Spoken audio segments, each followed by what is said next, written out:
Mavericks are going to be the home team. Is that right?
Hello and good afternoon, everyone. Welcome into Dr. Stewart's Baseball here from Sweet Johnson Stadium in Eugene, Oregon. On the campus of North Eugene High School, the Docs getting ready for day 2 of the Grant Smith Wood Bat Tournament. Here, hosted by the Eugene Challengers. That'll be the Docs' opponent coming up later tonight, but they start out a doubleheader today as they take on the Vancouver Mavericks, and we welcome you in to today's broadcast. Nice day here in Eugene for some baseball. A little breezy, but overall, it's a nice day for some baseball as we get ready to go. Want to let everybody know, many of you may be watching online at 541radio.com as we get things off and rolling here. If you are a fan of listening to the game on the radio, we will start our broadcast on the radio after the Oregon State Beavers baseball game goes final. The Beavers in Game 1 from the College World Series taking on North Carolina, and that one getting into the 9th inning with the Beavers trailing by 2. They are the home team, so they'll have the final at-bats as they head to the top of the 9th right now, trailing 8-6 against North Carolina. So we will join our broadcast of Docs Baseball on the radio and streaming online with the audio at 541radio.com, but we'll be joining all of that in progress once Beavers baseball goes complete. But here on the video stream, we'll have the entire game for you as we get things off and rolling. First pitch coming up at 4:30 as we get ready for today's broadcast. I want to let you know that our pregame show is brought to you by Budget Lumber. Everything you need at great low prices. Budget Lumber on Diamond Lake Boulevard, where they strive to be lumber one. We will take a quick first break here in the pregame show, and when we come back, we get a chance to catch up with head coach I'm going to keep doing that, aren't I? It's head coach Scott Shaver for the Doc Stewarts, and we'll get a chance to catch up with him first as we make our way towards first pitch today. We'll go ahead and take the 2-minute break, be back with more of the Budget Lumber pregame show. We've got your Oregon Coach Crafters Coaches Interview coming up next on CBS Sports Radio 1490 The Score and streaming online at 541radio.com. This county is your home. But no matter where life takes you, Cascade Community Credit Union will be there whenever you need us. we'll be there with access to over 30,000 no-fee ATMs worldwide. We'll be there with an auto loan for your next vehicle. And when you're ready to make your dreams a reality, we'll be there with a home mortgage and one-on-one support every step of the way. Because commitment to our members is reflected in everything we do. Cascade Community Credit Union, there whenever you need us. Swimming season is finally here, but remember, respect the water. Don't swim and don't go in the water if it's under 60 degrees. Swimming in water under 60 degrees is life-threatening. It could cause hypothermia, which means your limbs paralyzed and you can't get out of the water. Each day, the water temperature of the Umpqua River will be posted on kpic.com and kval.com, and in the morning weather on KPIC. Respect the water. Know the temperature. Brought to you by the Respect the Water Safety Committee.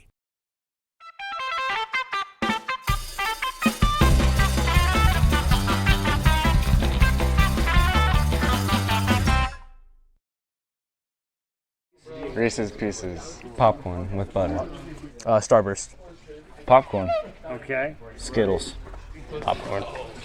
Swedish Fish. Oh. Reese's Pieces. Best snack for movies? Oh, buttered popcorn. Okay.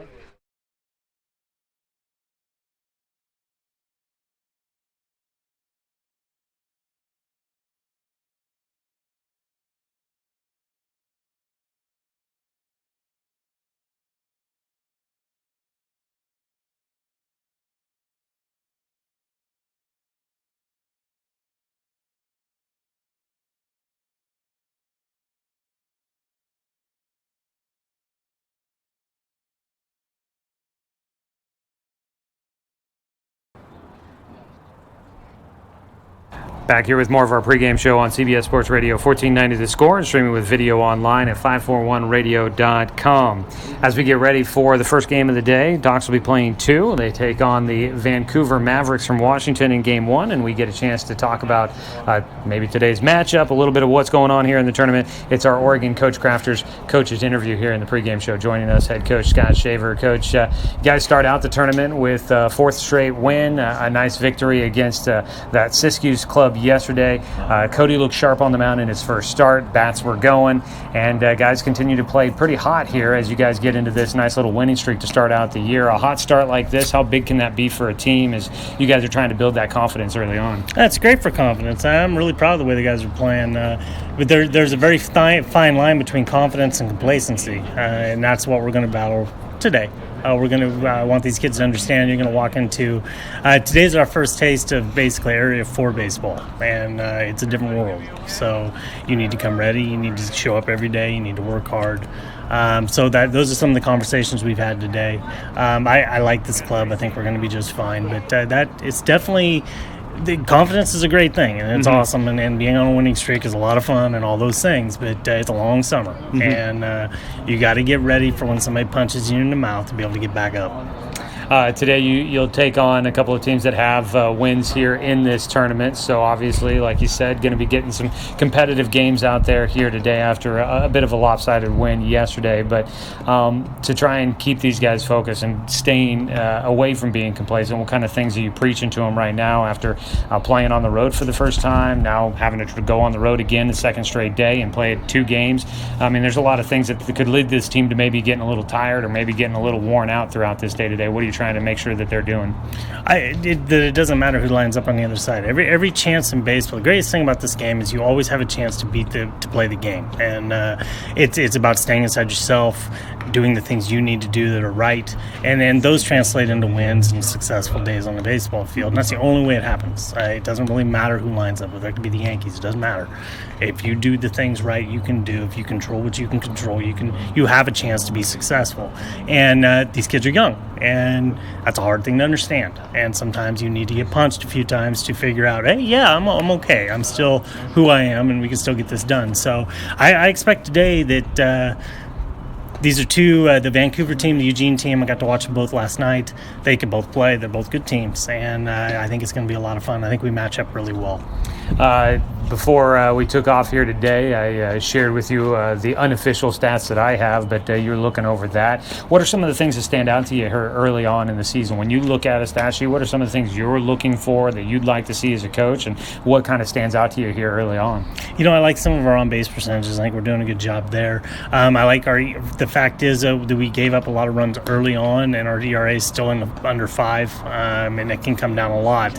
We have some kids that their walk-to-strikeout ratio are way lopsided that need to go the other way, and we have some kids that, you know, you look back at Mander's start on paper and you say, oh, well, he gave up a lot of runs in the first 2 innings. He gave up 3 earned. He's 6 strikeouts to 1 walk. So it's not quite the job that you see. You have to dig into that a little bit. We've got some kids that are hot. I've got a 9-hitter hitting 460 and consistent. His on-base percentage is amazing. I mean, he's getting already in RBA spots. He's coming through. I've got kids throughout the lineup that are extremely hot. I've got some kids that need to get going. So you're still going to see a lot of lineups, a lot of different kids, and we're still going to see some things. And it's really too early to look at batting average and go, oh wow, either way. So what we mostly check on is on-base percentage. Is kid getting on base. Jonathan Stone right now is hitting in the 200s, but his on-base percentage is 500. He's walking a lot. He's doing those things. He's getting on base when he needs to do, and when there's people in scoring position, he scores them. So all those things will average out. They'll come through. But it was nice to see and check and make sure we're on the right path, and I think we are. Our swings are 10 times better than they were a week and a half ago. I think they're going to continue to grow. We just got to, like I said, got to fight complacency and keep battling. We talked about yesterday about how this is a wood bat tournament and how that might change from what guys are able to do there at the plate. But beyond that, the kids, how do you think they like doing this? Is it fun for them to be able to go out there and maybe feel like a big leaguer swinging a wood stick out there at the plate? And is this kind of an opportunity, kind of something special and fun for those guys in these opportunities? Hey, when you find barrel with wood, it's a lot of fun. It sounds good and all those things. It can also be devastating when you get one on the handle and you bust your bat and it rings your hands and all those things too. Or you finally hit a ball well and the outfielder's coming in to catch it. Those are all eye-opening things. But the nice thing about this next couple of days, and what we're doing here is going to make us better going into next week. You put metal back in these kids' hands, and all of a sudden the ball jumps, and that's what you're looking to do. We'll never go away completely from swinging wood. We'll swing it throughout the summer on certain occasions, and it's a good teaching tool. Awesome. Well, look forward to today's doubleheader. Docs will be playing Game 1 against Vancouver and Game 2 against Eugene. That is your Oregon Coach Crafters Coaches Interview. Oregon Coach Crafters, the best care in RV services and repair. And we thank head coach Scott Shaver for his time here in the pregame show as we get ready to go for first pitch here from Sweet Johnson Stadium. The pregame show brought to you by Budget Lumber. Everything you need at great low prices. Budget Lumber on Diamond Lake Boulevard, where they strive to be lumber one. Again, we are waiting for the completion of the Oregon State Beavers baseball game before we join things on the radio, but that should be coming up here in a few moments. That game getting to the bottom of the ninth with the Beavers trailing 8-6 at the moment. But as soon as the Beavers game is done, we will join Docs baseball in progress. Here as we get ready for first pitch, let's take a look at our starting lineup brought to you by Cooper's Pest Control. First for the Vancouver Mavericks, leading things off will be Garrett Moen playing in center field. The catcher, Grant Heiser, will bat second. Playing at shortstop, hitting third is Jordan Donahoe. The DH will bat in the cleanup spot. That's Grant Francis. Gideon Malichewski is batting fifth. He'll play at third. Wyatt Regina is in right field batting sixth. Hitting seventh and playing in left field is Jasper Rank. The eighth spot goes to Riley MacArthur, who's playing at first base, and rounding out the starting nine is Andrew Gulliford playing at second base, hitting at the bottom of the lineup. Jensen Bowen, the pitcher, getting DH'd for in this matchup. Taking a look around the diamond defensively for the Doc Stewarts. And our look around the diamond brought to you by Diamond Power Equipment. Diamond Power, where the variety of outdoor power equipment is second to none. On the mound, it'll be Zach Mandera pitching for the Docs today. The righty comes in 0-1 on the season after a tough start. Gave up only a few earned runs in his first start, as you heard head coach Scott Shaver mention, but took the loss. Behind the plate will be Kyler Leichner. Out at first base, Jonathan Stone. At second base, Caden Johnson. Cody Johnson on the other side of the bag at short, and Cade Meisner at third. Zach Holland in left, Garrett Russell in center, and Jet Black in right field. That is your look around the diamond. First pitch of the ball game is in, and it's in for strike one against Garrett Moen. Called strike. And we are underway in today's game. The 0-1 pitch, though, taken to left field for Moen. And he'll find his way on base to lead off things for the Vancouver Mavericks here from the Grant Smith Woodbat Tournament in Eugene, where the Doc Stewarts come in 1-0, and Vancouver comes in 1-1 in their record, winning before this one against Siskiyous in a big fashion, but losing last night against the Eugene Challengers. Man on at first with nobody out. The pitch in, squaring to bunt. It'll be Grant Heiser who will set down the sack bunt, and it moves up Garrett Moen into scoring position out at second. A 1-3 put out as Zach Mandera comes off the mound to make the out at first. One away, and up to bat next will be the three hitter with a man in scoring position. Jordan Donahoe stands in. Quick moving, this Vancouver team already warmed up after playing the first game of the day here from Sweet Johnson. First pitch is a strike against Jordan Donahoe.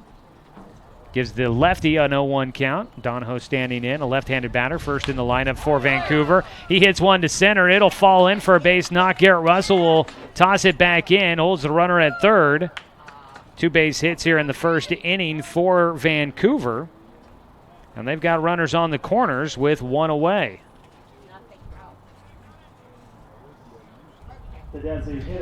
So on the edges for the Mavericks, leading things off, one away.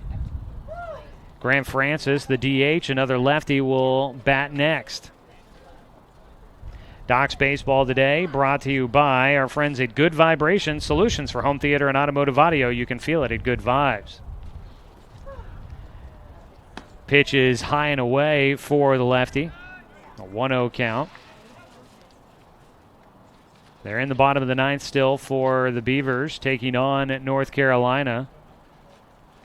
looking to wrap up that one. The North Carolina Tar Heels leading 8-6. They're trying to stay on the winner side of the bracket. 2-0 the count now against the cleanup man. Beavers, meanwhile, they're desperately trying to stay out of the loser side of the bracket.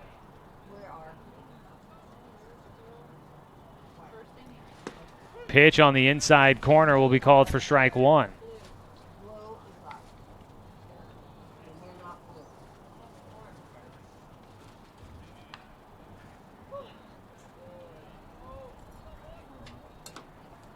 Two-one pitch coming up here for Mandera. Runner going. They poke it out there. It goes to short. Cody Johnson only play is going to be to first. A run will score. So one run comes across on the RBI ground out for Grant Francis. Two down, up to second base when Donahoe. He was running on the play, but Donahoe will get into second base with no play there. And Cody Johnson almost out of position on the play, but was able to recover, get back to the ball to make the play at first. Two down, a one run in. Man at second base. First pitch is strike one.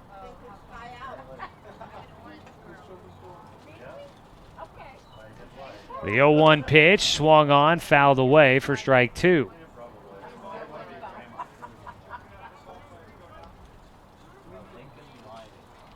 It's Gideon Malachewski at the plate, the third baseman. Third straight lefty up for this Vancouver's team. Stands in with an 0-2 count, two down. Already his team up 1-0. Pitch outside for Mandera, goes to a 1-2 count.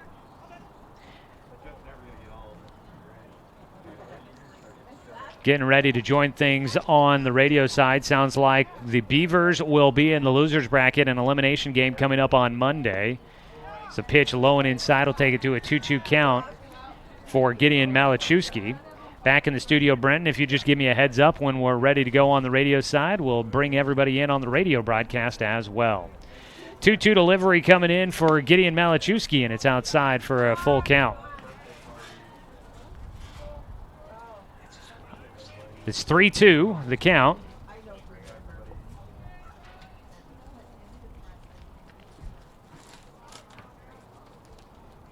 And it looks like maybe a swing and a miss for strike three. That'll wrap up things here in the top of the first. Brenton, if we are into the radio broadcast, let me know here.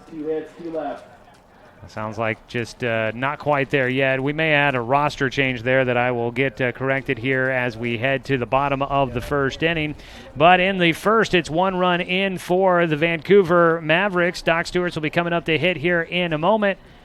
And I believe we'll have the radio broadcast joining things here momentarily, so we'll just keep it right here in between innings as we get ready for the bottom of the first. That was a swing and a miss to end things there in the first. We welcome everybody in on the radio broadcast. Thanks so much for joining us here this afternoon. Sorry for the late start. The top of the first inning has gone complete as we get ready for the bottom of the first. The Doc Stewarts are trailing 1-0 as Vancouver, the away team in this matchup from the Grant Smith Woodbat Tournament, scores one in the top of the first. We welcome you all in after the conclusion of the Oregon State baseball game. The Beavers fall 8-6 against North Carolina. They'll have an elimination game coming up on a Monday at 10:30 in the morning here on 1490 The Score. So tune in for that to see if the Beavers can stay alive at the College World Series. As we turn the page from Beavers baseball to Doc Stewart's baseball here on the radio. Again, the top of the first inning, one run came in on two hits for Vancouver. And they take the early lead against Zach Mandera and the Doc Stewarts. We'll get you your Cooper's Pest Control starting lineup here in the bottom of the first for the Doc Stewarts. Garrett Russell leading things off. Russell playing in center field, followed by Zach Hall in the left fielder batting second. The the 30 hitter is the first baseman, Jonathan Stone. Brody Black, the DH, hits in the cleanup spot. Cody Johnson, the shortstop, will bat in the 5-hole. Kyler Leichner, the catcher, is hitting 6, followed by the 7-hitter Cade Meisner at third base.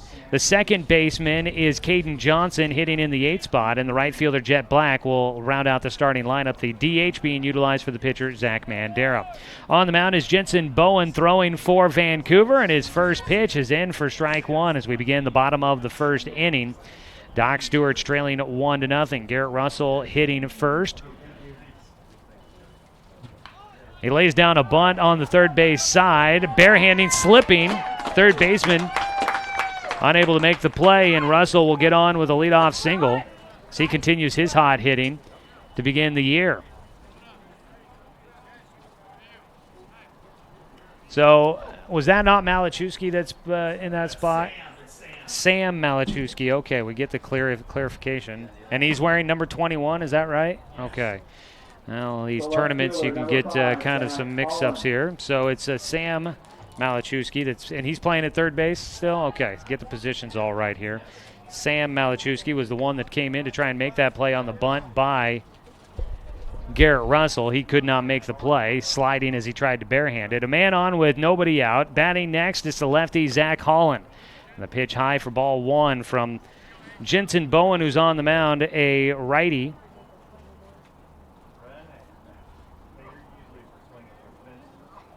Jensen Bowen from Union High School just wrapped up his senior year there. He pitches high for a 2-0 count. We'll look around the diamond defensively. Brought to you by Diamond Power Equipment. We welcome everybody in to the broadcast here. Kind of a rush between the Beavers and into Doc Stewart's baseball. We're in the bottom of the first. It's a 1-0 lead for Vancouver so far. Doc's the designated home team in this game, so they will be batting last at the end of the game. If the Docs have the lead, of course, they don't have to hit in the bottom of the seventh. Righty on the mound, Bowen delivers, and he'll finally catch the strike zone for a 2-1 count here against Zach Holland.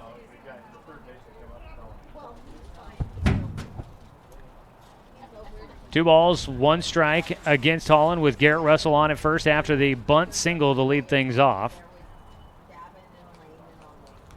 In that first inning, Zach Mandera on the mound. He faced 5 hitters, gave up 2 hits, a sac bunt in there, and a ground out to bring in the runner. Tried to bunt. Holland puts it in the air into foul territory for strike 2. But the strikeout of Sam Malachowski for Mandera wrapped up the first inning, his first strikeout of the ball game. So he gives up 1 run on 2 hits to start things out here from the Grant Smith Wood Bat Tournament. We'll talk more about that, the standings going into it. Tomorrow is the placement games. So based on your record going into Sunday, that's where you'll get placed into a game. The 2-2 for Holland. He'll swing and miss at a pitch upstairs. He goes down with the strikeout. 1 away. Jonathan Stone will stand in next. This Vancouver Mavericks team comes in 1-1 in the tournament, winning in their last game, which was just before this one. They're playing a doubleheader, back-to-back games. They beat Siskiyous, and they lost to Eugene last night in extra innings. Bowen on the mound will face Jonathan Stone. Runner going, swing, and the pitch was fouled off.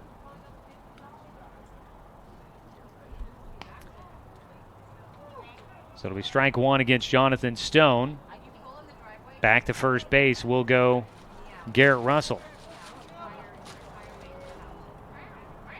Sunshiny day here in Eugene. The wind blowing again, though.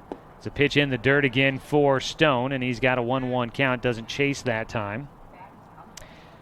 Looking around the diamond behind the plate, catching is Grant Heiser.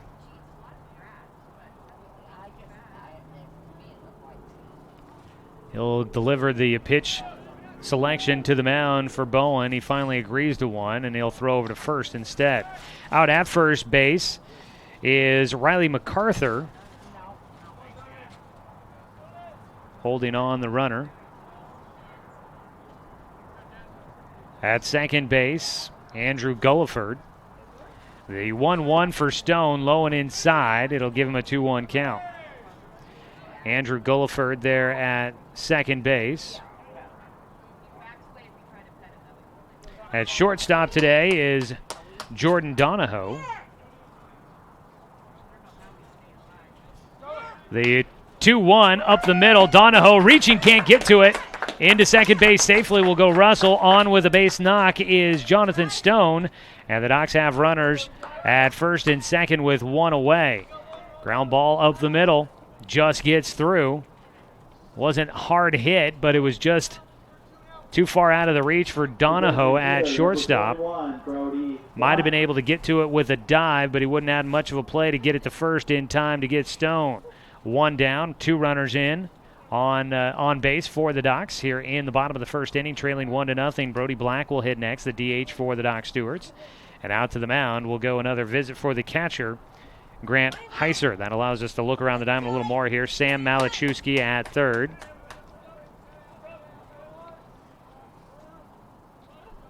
Out in the outfield, in center field, you've got Garrett Moen.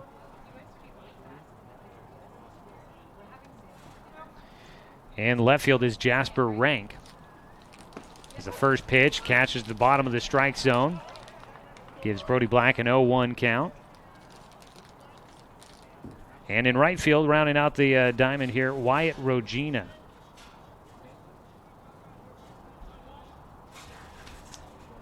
Oh, 0-1 delivery for Black. He gets this one in the air out towards left field. Well struck, going back in front of the warning track, making the catch. And the left fielder, I think he thought that was out number 3. And at second base, Garrett Russell, he thought that one was going to get over the head of Jasper Rank in left field. He was already almost to third by the time he had to put the brakes on and head back to second base to tag up. F7, a long out there for Brody Black. Got a lot of that one, just not quite enough in today's wind. And a nice job by Rank there, just in front of the warning track, able to make the catch. So 2 down now, and Cody Johnson will hit. The shortstop takes on the outside corner for strike 1. That was a well-struck ball there by Brody Black. Just maybe knocked down a little bit in the wind and did not quite have enough of it off the bat here with the wood bats in his hands. The 0-1 for Cody inside. Johnson with a 1-1 count. Docs trail 1-0 in the bottom of the first inning.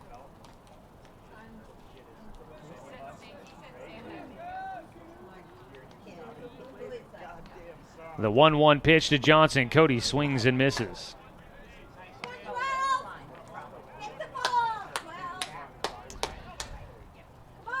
So Doc Stewart's looking to get back into this one. They've collected as many hits as Vancouver had in the first inning, but they have not been able to tie the game. Jonathan Stone at first with a big lead. Garrett Russell out at second with a healthy lead off of the bag. The 1-2. Cody fighting it off, staying alive. He puts that one out of play over to the track field, the track and football field here at North Eugene High School.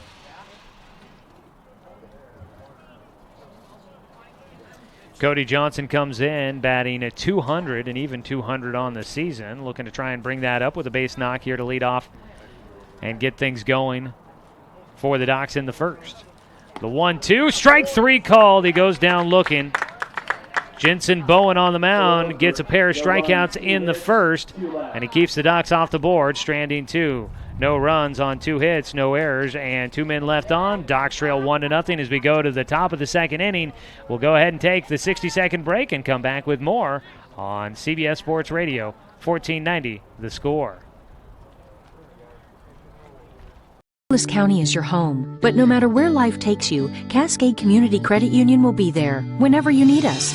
Through every adventure, we'll be there with access to over 30,000 no-fee ATMs worldwide.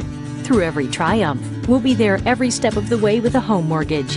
And through all life's little quirks, we'll be there with one-on-one support to get you back on the road in no time. Neighbors are there for each other, and that's exactly who we are. Cascade Community Credit Union, there whenever you need us.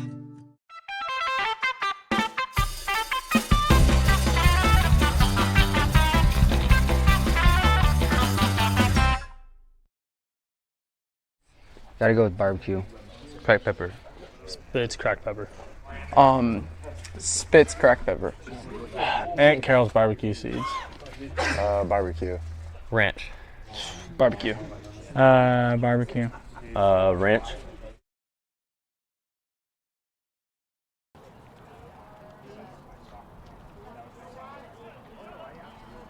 The right fielder, number 10, Wyatt Rogina.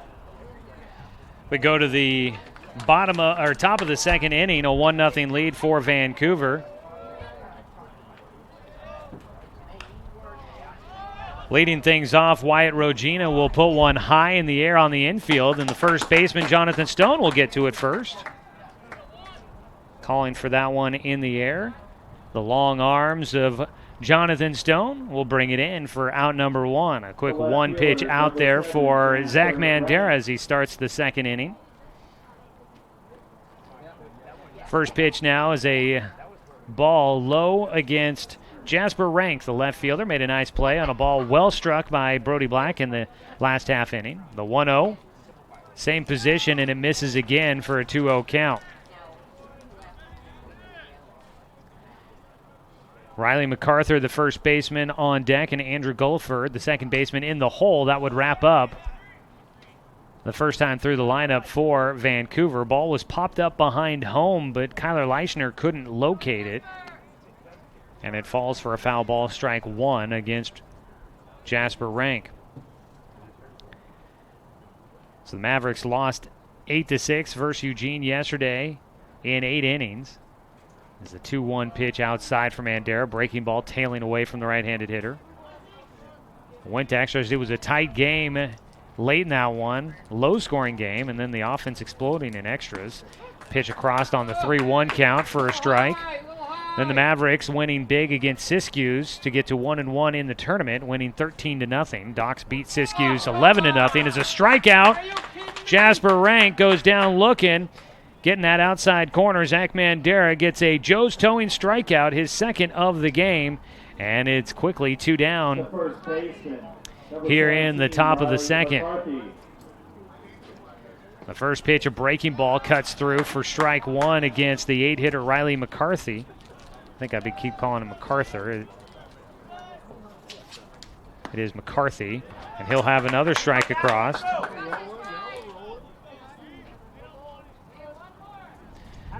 So an 0-2 count now against Riley McCarthy. With 2 down and nobody on base. He'll swing. That one high chop off the infield grass. Meisner, bare hand, throw to first. And they got the tag at first. Whew, what a play. High chopper off the dirt in front of home. When Meisner charging in, he had to wait for it to come down. He barehanded it, threw it to first base, and got it just a tag on the leg as the throw brought Jonathan Stone off the bag, but they make the tag in time at the first base bag. Man, what a heads-up play by Jonathan Stone for the final out here in the top of the second. We'll head to the bottom of the second. No runs, no hits, no errors, nobody left on base. Docs trail 1-0 here on CBS Sports Radio, 1490 The Score. Season is finally here, but remember, respect the water. Don't swim and don't go in the water if it's under 60 degrees. Swimming in water under 60 degrees is life-threatening. It could cause hypothermia, which means your limbs paralyzed and you can't get out of the water. Each day, the water temperature of the Umpqua River will be posted on kpic.com and kval.com, and in the morning weather on KPIC. Respect the water. Know the temperature. Brought to you by the Respect the Water Safety Committee.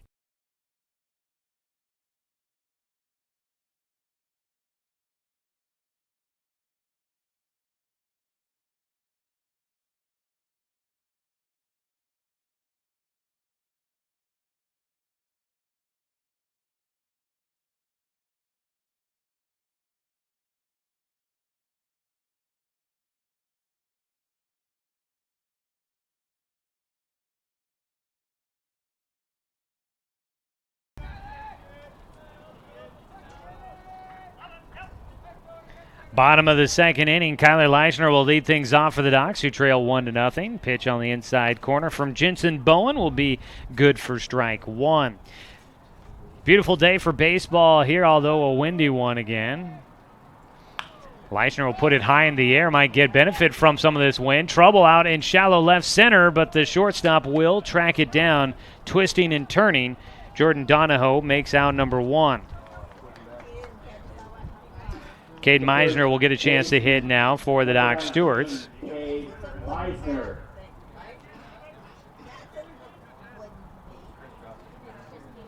Meisner, the third baseman, stands in. He's had limited opportunities at the plate this summer. First pitch high and away for ball 1.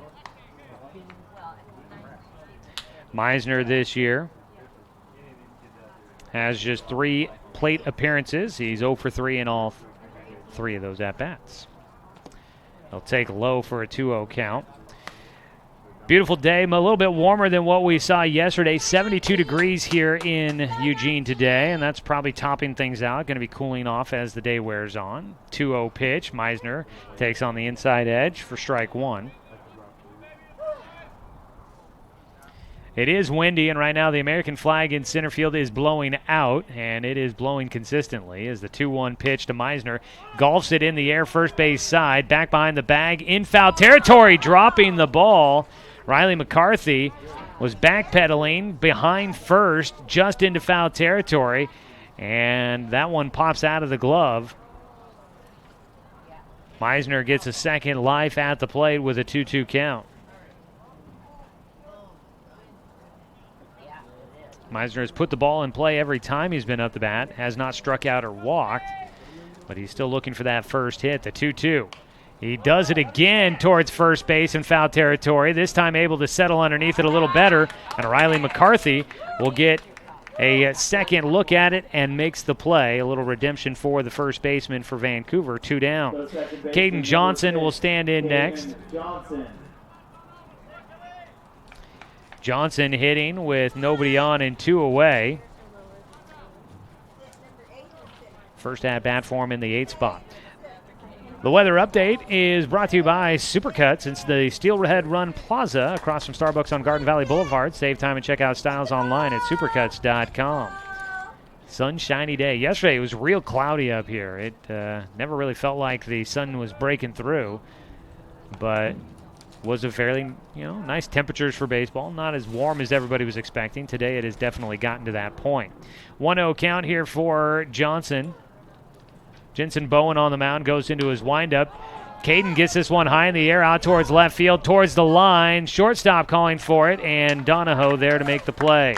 3 straight pop-outs for the Doc Stewarts, and they're unable to get anything going here in the second inning. Trail 1-0 as we head to the top of the third. Doc Stewarts baseball coming at you here on CBS Sports Radio, 1490 The Score. It's easy to spot people who participated in high school sports and activities. Right on time. They learned important lessons like leadership, teamwork, respect. Hey, our meeting moved to 10. We'll be ready. Values that last a lifetime. We need to focus on 3 factors. Support high school sports and activities in your community. When kids take part, they get set for life.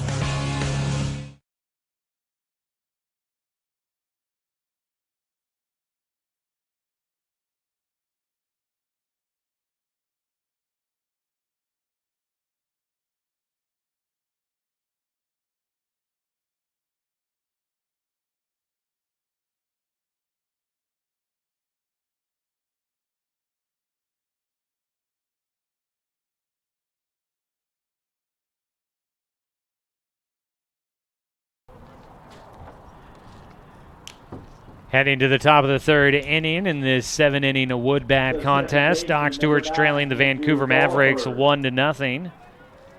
They'll have the 9-1-2 hitters due up. Andrew Gulliford will stand in. Doc's Baseball today brought to you by Cruz Farms Market, now open for the season. Don't forget the pie. First pitch for Zach Mandera misses high and inside for ball 1 against Andrew Gulliford, the second baseman. Check swing, he'll foul it back. Evens up his count. Doc's wearing their orange jerseys here today with the gray trousers, the two-tone white and blue caps. Black socks for the Doc Stewarts. Count goes 2-1 on a pitch inside. On the other side, it's a light baby blue color with dark navy numbers on the back outlined in orange for Vancouver. Gray trousers for them as well as another foul ball will make it a 2-2 count at the plate. Uniform description is always brought to you by Hammer Sport, Douglas County's hottest custom sportswear. For custom team jerseys, hats, and more, find them in downtown Roseburg on Jackson Street. 2-2 pitch for Mandera. That one softly hit out towards shallow right field, and underneath it is the second baseman, Caden Johnson. 1 out. Back to the top of the lineup now for Vancouver. Top of the lineup. Got some damage done for the Mavericks to lead off the game. A single for Garrett Moen got him on base, and he came around to score the first run of the game, giving Vancouver their current 1-0 lead. First pitch to the lefty is in and bounces away from Leischner for ball one.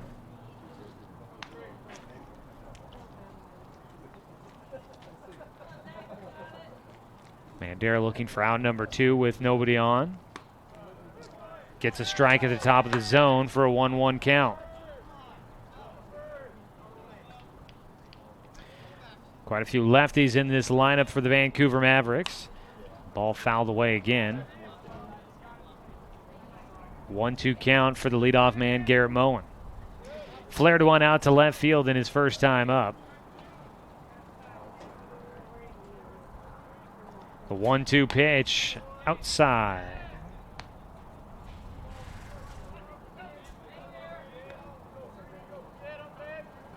First road doubleheader today for the Doc Stewarts. There's a 2-2 pitch. Inside, just spinning out of the way. Moen able to get out of the way of that one. He'll have a full count. First road doubleheader, and today the first time that the Doc Stewarts will play another Area 4 team this year. As a 3-2, ground ball towards second. Johnson will make the throw to first for out number 2. Routine ground ball there for the second baseman, Caden Johnson. 2 down, and up next, Grant Heiser will have a chance to possibly get his first hit of the game. Laid down a sac bunt in the first that ended up helping lead to the first run of the game. Heiser, a right-handed batter, takes outside. Leading off his at-bat with a 1-0 count. He is the catcher. Hitting in the 2 spot.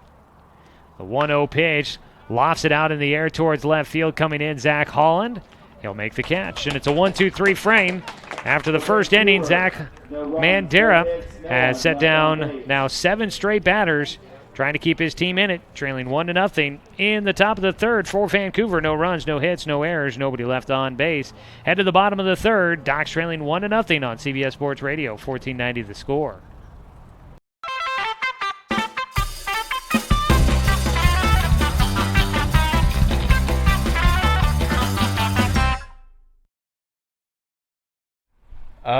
Peter Griffin from Family Guy. Goofy. Okay. Favorite cartoon character? SpongeBob. Tigger. All right. My favorite cartoon character is Squidward.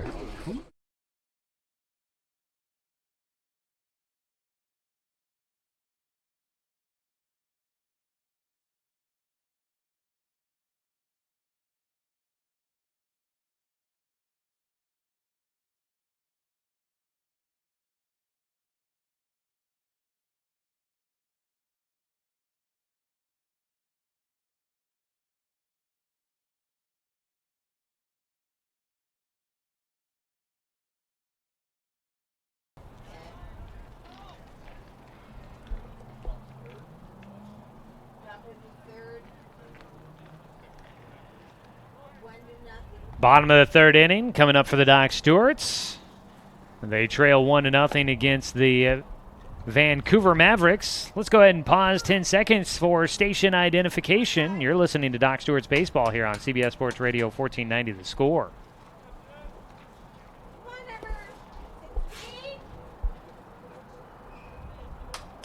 The right fielder, number 16, Jet Black.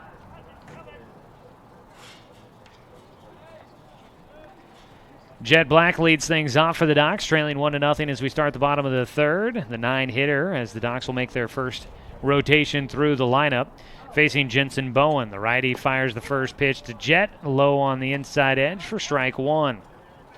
Jet Black comes in today batting .467 on the season.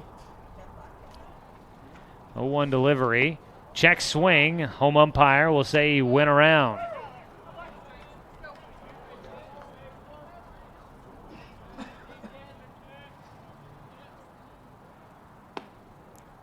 Pitch misses outside. It'll go to a 1-2 count.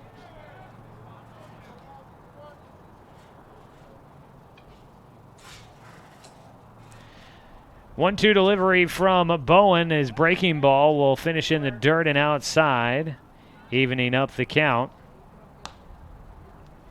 against Jet Black, the younger of the two Black brothers on the roster.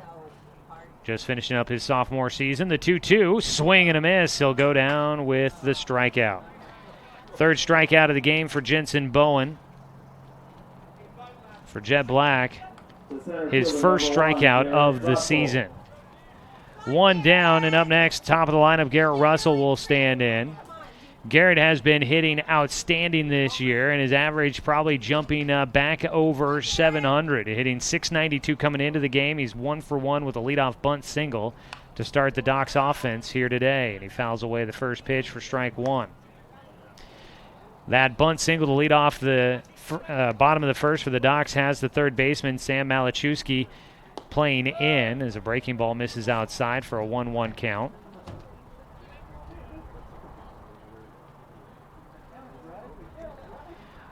One delivery from Bowen inside, and Garrett actually on his tiptoes backing out of the way of that one. That's not something common. He has already been beaten twice, tied for the team lead.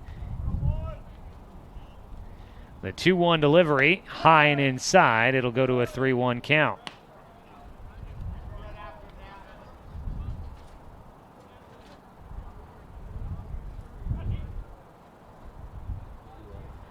Docs trailing 1-0 here in the bottom of the third. The 3-1 for Russell. He fouls it away down the third base side. Sending the ground ball towards the hedges down either side here at Sweet Johnson. Just beyond the dugouts. Separating in and out of play. You've got the hedges. 3-2 count as the wind is whipping around here. Fought it off to stay alive. This time down the first base side for Russell, and he'll get another look at another pitch. Garrett trying to find his way on base, improve his .733 on-base percentage. Full count pitch yet again. Reaching and fouling it off once again, and Garrett battling here against Jensen Bowen.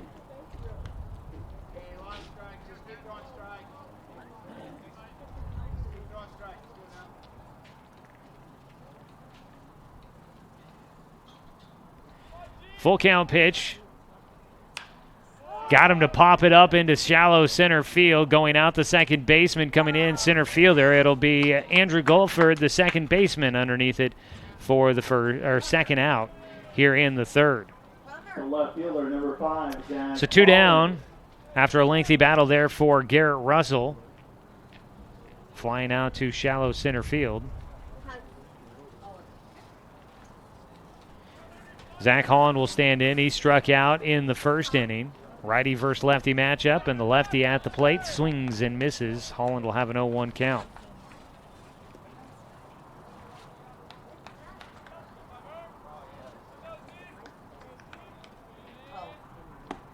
Another swing and a miss for Holland. And Zach finds himself quickly in an 0-2 hole. Yesterday, Zach Holland did a nice job in the leadoff spot, filling in for Russell. So far today in the 2-hole, he's not fared as well as a pitch high and away for a 1-2 count.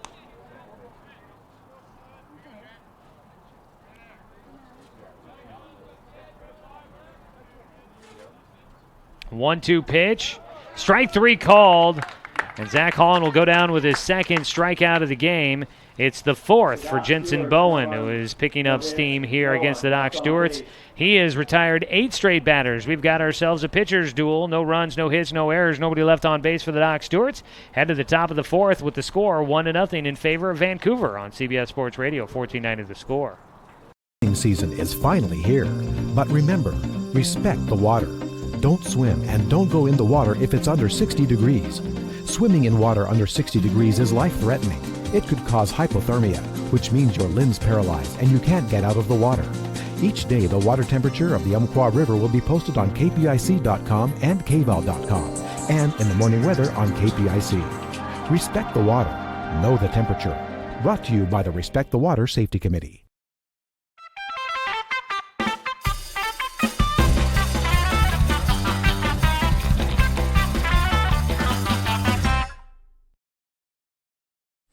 Gotta go with barbecue. Cracked pepper. It's cracked pepper. Spitz cracked pepper. Aunt Carol's barbecue seeds. Barbecue. Ranch. Barbecue. Barbecue. Ranch. Shortstop, number 6, Jordan Donahoe.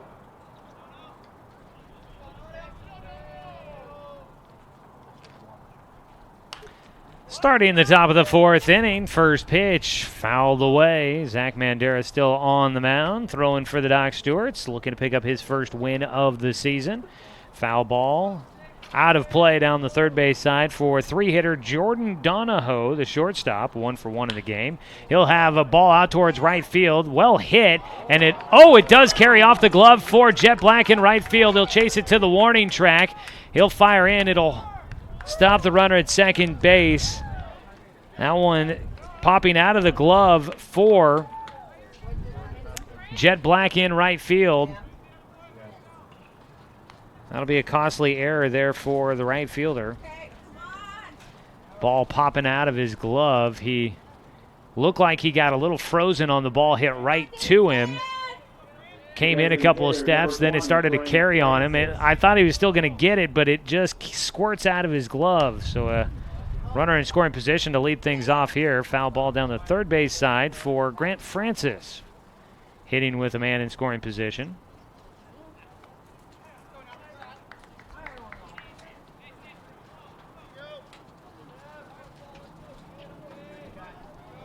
Francis grounded out to shortstop his last time up, but it drove in a run, so it was a productive out as he fouls away another pitch for strike 2.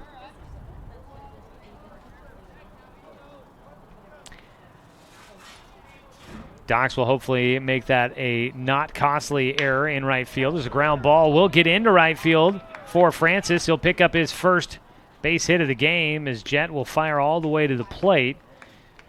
Donahoe stopping at third base with nobody out, no reason to push it, trying to score on the ground ball through the infield.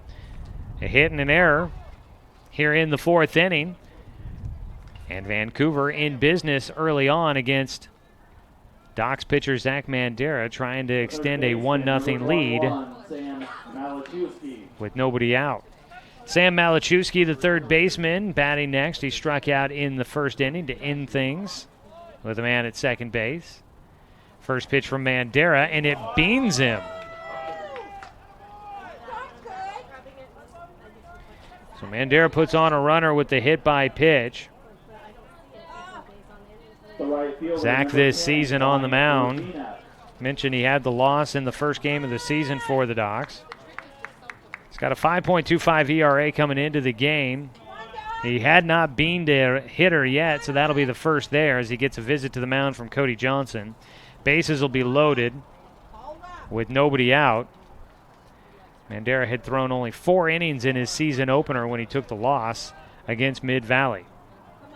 Tight spot for him here with the bases loaded, nobody out. Top of the 4th inning, already a 1-0 lead for Vancouver. They're looking to add to it here. First pitch is a strike called on a breaking ball into Wyatt Regina. The right fielder popped out to first baseman Jonathan Stone in the second. And the 0-1 pitch, another breaking ball in for a called strike, and a strikeout here would be big for Mandera. Would give the Docs defense the opportunity to get out of the inning with a double play. The 0-2 pitch to Regina just misses inside. Not too bad of a spot on the pitch there for Mandera. Almost catches that inside corner. A very close pitch with 2 strikes against the hitter. Regina living on the edge, letting that one go by. The 1-2 swings and fouls it down the first base side.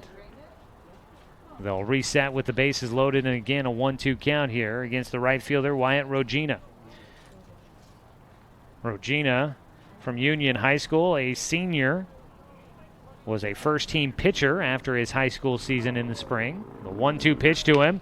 It's a ground ball towards second, and they might be able to get 2. Throw to first in time. Docs will get 2 out of that one, but a run does come in. Jordan Donahoe will score on the ground out by Wyatt Regina. 4-6-3 double play. Johnson to Johnson up the middle. left fielder, number 7, Jasper Rank. Up to third base goes Grant Francis, so a runner still on in scoring position as a ball from Jasper Rank into the air to center. And the Docs limit the damage as Garrett Russell gets underneath it in center field. Coach Shaver has been talking about it all season. If an error happens, how do you back it up? How do you follow it up? And the Docs are able to limit the damage to just one run. Here in the top of the fourth, they trail 2-0 as we head to the bottom of the fourth inning on CBS Sports Radio, 1490 The Score. At Brook Communications, our job is to get results for your business, period. We can take your story and tell it to the people you want to reach in a way that compels first-time clients to become repeat customers. We get them through your door so you can do what you were meant to do. Proclaim your sales message to the largest audience of any media company in Douglas County. Brook Communications dominates through the power of 5 radio stations and 541radio.com. Results amplified. Locally owned. Brook Communications.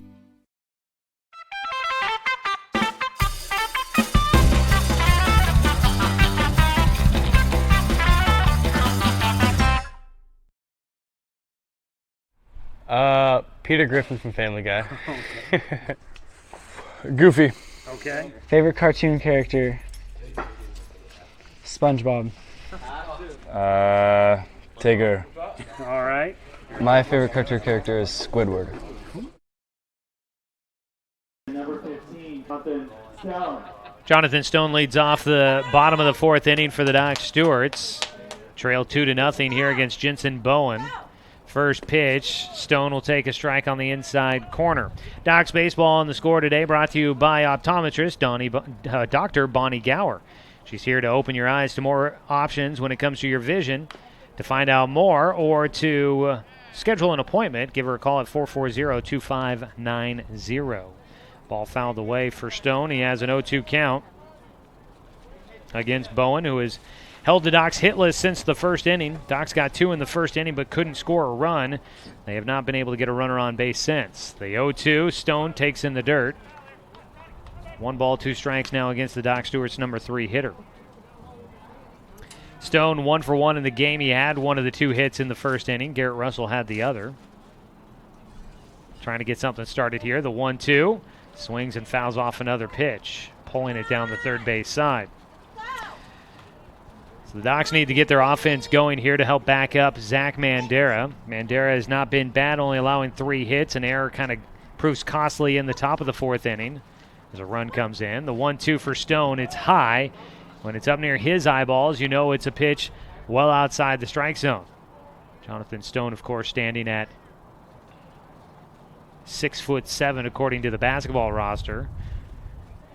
In spikes, I'm sure he's probably up there as well as he rips one out into the corner in left field. Long run for Jasper Rank. Stone heading for second base.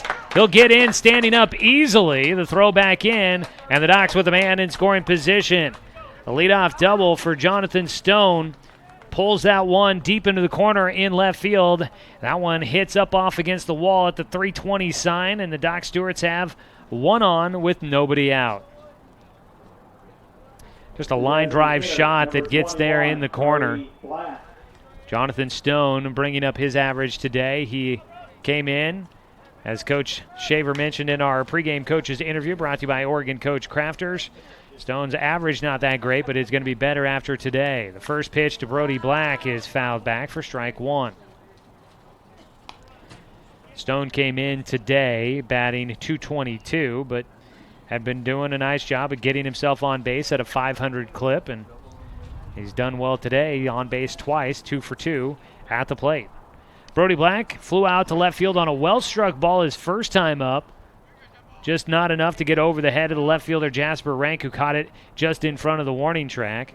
Black will stand in trying to find an alley this time and see if he can bring in Jonathan Stone from second. The 0-1 pitch, high and away, and it goes to a 1-1 count. Brody came in today batting at .364. Had 3 RBI on the year, looking for RBI number 4. The 1-1 pitch from Jensen Bowen. Inside, almost getting the front leg of Brody. He did not move. He's a tough guy, football player as well. Didn't get out of the way of that one, and it just cruises by his thighs inside for a 2-1 count. Working out of the stretch here, Jensen Bowen will check second. Now delivers in, and it's in the dirt for ball 3. Bowen so far is not allowed a walk. He has struck out 4. And that double by Jonathan Stone, first base runner on since there was 1 out in the first.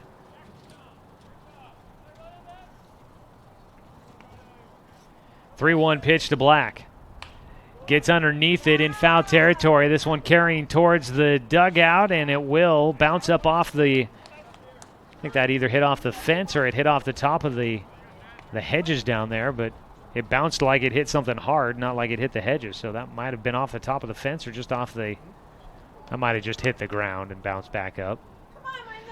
Full count now against Brody Black with Jonathan Stone out at second base. Brody looking to square one up here.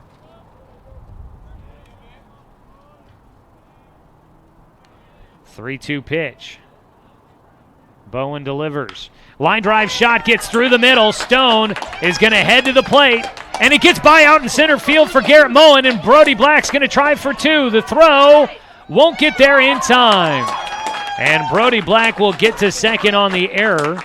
A single up the middle to score Jonathan Stone. Brody Black will pick up his 4th RBI of the year, and then he takes second on the error by the center fielder, Garrett Moen. So the Docs have a man in scoring position still, and they're back within 1. 2-1 your score. A big at-bat there for Brody Black. That's a line drive shot that just went right past Jensen Bowen on the mound. He didn't have a chance to get a glove down. And then into center field. At the plate, a first pitch strike against Cody Johnson. Cody struck out looking in the first inning.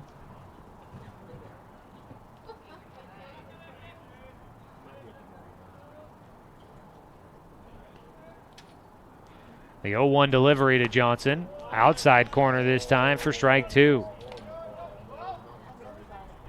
Johnson now needing to get the bat off the shoulder after striking out looking in the first inning with a man in scoring position. He's got an opportunity here, but he's got to protect the zone. The 0-2 pitch. Fought it off down the right field side, but foul. Hooking into the hedges down there. No balls, 2 strikes against Cody. Kyler Leischner waiting on deck. We'll take a look at your Garrettson Building Supply scoreboard update. Take a look at the numbers here in the bottom of the 4th. Docs trailing 2-1. 0-2 pitch here from Jensen Bowen. Might waste one in the dirt. This one, no, high. Looked like he tried to get a breaking ball, but didn't snap it off, and it's a 1-2 count. For Vancouver, 2 runs on 3 hits, 1 error so far in the contest. For the Doc Stewarts, 1 run on 4 hits, 1 error. That is your Garrettson Building Supply scoreboard update. A 1-2 pitch. Shortstop covering second. Brody will walk back as the pitcher, Bowen, steps off the mound. Garrettson Building Supply offering a wide range of high-quality lumber, plywood, and building-related materials. That's Garrettson Building Supply, supporting our Douglas County community for over 90 years. 1-2 pitch. Cody reaches for it. A high chopper through the middle of the infield. The shortstop with it. Throws to first. He'll get Cody, but the runner up to third. Brody Black now 90 feet from home and only 1 out. A sac fly could bring in the game-tying run for the Doc Stewarts. And you got to know that they are probably thinking about that possibility. Kyler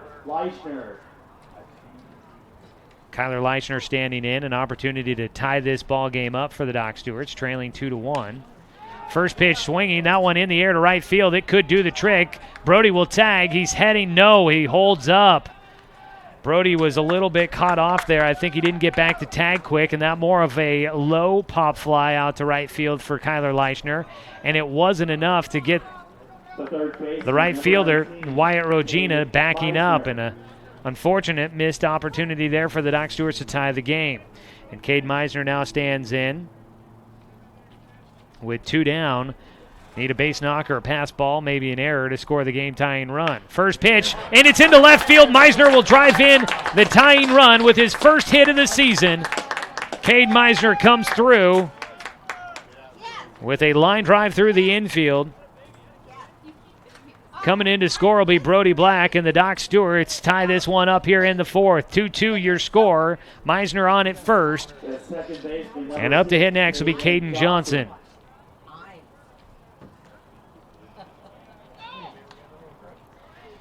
Throw over to first. Back in safely will go Cade Meisner with the head first slide.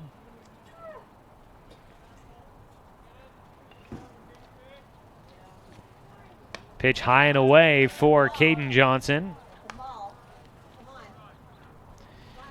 Caden Johnson flew out to short to finish things off in the second inning. He's looking for his first hit of the afternoon. Here in the bottom of the fourth, Docs with a crooked number on the board to tie the game at 2-all. Ball up in the air, could be playable behind home. Heiser chasing it. And a fan in the stands. Almost had an opportunity to make a great play. Hits off the heel of his hand, his palm. 1-1 count for Caden Johnson. So the Docs tied up here in the fourth inning. And now it'll be an interesting continuation to what had been a pretty much a pitcher's duel. Docs Baseball today brought to you by Cascade Community Credit Union, belong to Douglas County. 1-1 pitch to Caden. Ground ball left side, deep in the hole at short. Backhand for Donahoe. Makes the throw to first. It's offline and was late. And the Docs will have runners at first and second. That'll be an infield single for Caden Johnson. And now a visit out to the mound for Vancouver. Tough play deep in the hole for Jordan Donahoe, the shortstop. Slid on his knees to backhand that one. Made a nice job of getting to the baseball. Bobbled it just a little bit, trying to get it into the webbing. Came up throwing. And by the time he had thrown it across, there was no chance of getting Caden Johnson. And his throw also offline. 2 runners on with 2 outs as the Docs rally a bit here in the bottom of the fourth. Looking to try and stay perfect in this Grant Smith Wood Bat tournament. Hosted by the Eugene Challengers. The Docs will take on the Challengers coming up in the nightcap at 7 o'clock. And if the Docs can win here, it'd be a winner-take-all for the championship game coming up tomorrow here at Sweet Johnson Stadium. Johnson takes the lead at first. Meisner out at second. Jet Black at the plate looking to make up for a strikeout to begin the third inning. The first pitch to him. He takes low for ball 1. Jensen Bowen finding a little bit of trouble here in the fourth inning after cruising through the first 3, allowing just 2 hits through the first 3 innings. He's allowed 4 hits here in the fourth. The 1-0. And it's off the mask of the umpire, I believe. Foul ball that ricocheted high into the netting behind home. Off of the umpire. They'll give him a moment. This is the second time through the lineup here for the Docs against Jensen Bowen, so looks like guys are starting to get a better look at him. Jet Black, who came in hitting very hot. Second time around, see if he can do some damage with 2 runners on. The 1-1 in the dirt, and he's got a 2-1 count.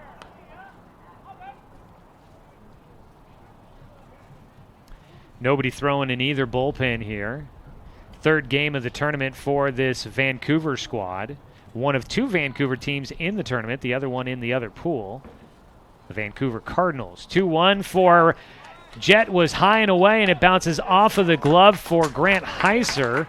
And the pass ball there will move Meisner up to third. And up to second base goes Caden Johnson. Grant Heiser. That one might have just gotten a little bit lazy with the catch. Thought it'd be an easy one, high and away. And it goes off the edge of his glove. 3-1 pitch coming up for Jet Black. Walk loads the bases. He'll swing through on the 3-1 for strike 2.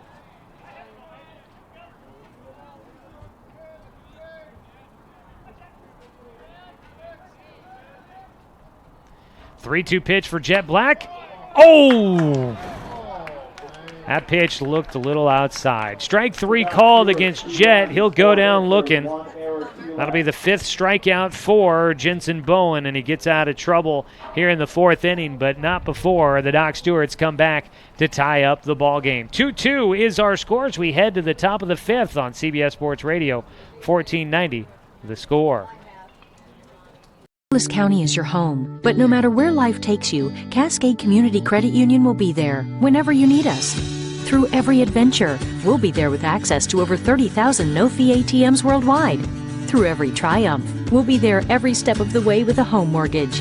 And through all life's little quirks, we'll be there with one-on-one support to get you back on the road in no time. Neighbors are there for each other, and that's exactly who we are. Cascade Community Credit Union, there whenever you need us.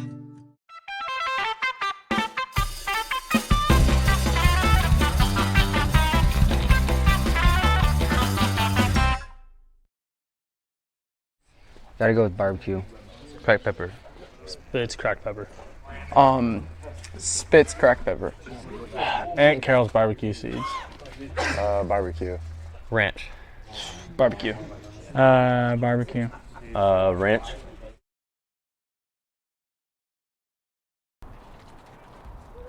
The first baseman, number 17, Riley McCarthy.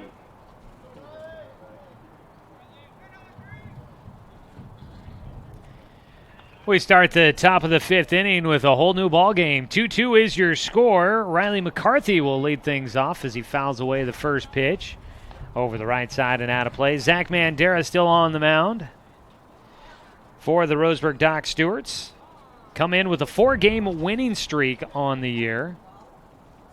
Looking to try and make it 5 as they've started out pretty hot. They look to take on the hottest team in Area 4. Coming up next, the Eugene Challengers, who are 5-0 to start the year. Pitch high and inside for Mandera. It goes to a 1-1 count against Riley McCarthy.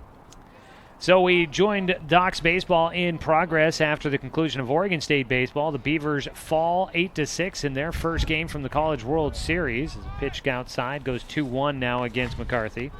The Beavers now will play at 11 a.m. on Monday morning in an elimination game. We'll carry that one for you at 10:30 start time for the broadcast. As a ground ball right side gets through, McCarthy will go to 1-2 on the day. Finds his first hit of the afternoon against the Doc Stewarts. They did play in game 1 of the day here from the tournament, so I'm not sure how McCarthy did in game 1. I can't say it's his first hit of the day. It's first hit of the game. The official scorekeeper, Cameron, here going to check and see. 1 on, nobody out. Leading off the 5th inning. First pitch, a breaking ball for strike 1 from Mandera against the 9-hitter Andrew Gulliford.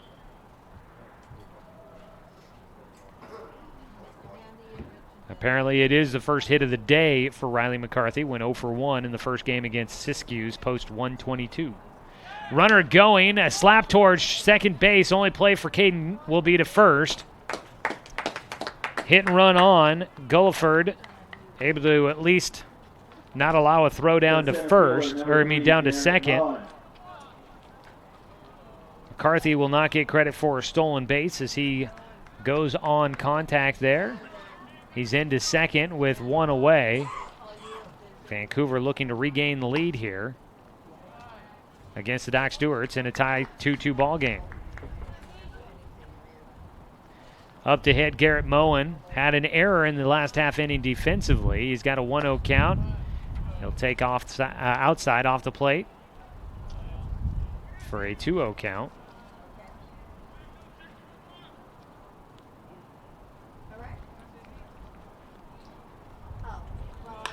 Ball slapped left side, and it is picked up by the third base coach. I think did he catch that one in the air? I don't think that ever hit the ground. Slow down maybe a little bit. No, he takes the line drive and catches it with his bare hand. 2-1 pitch, another one fouled away. The left side heading towards the parking lot here at North Eugene High School.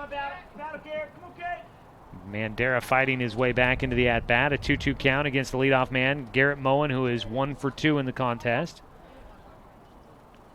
The pitch in, swing and a miss. It gets away. Runner heading up for third. Leishner will throw down to first. Nobody covering at the plate. The throw, the tag. Got him!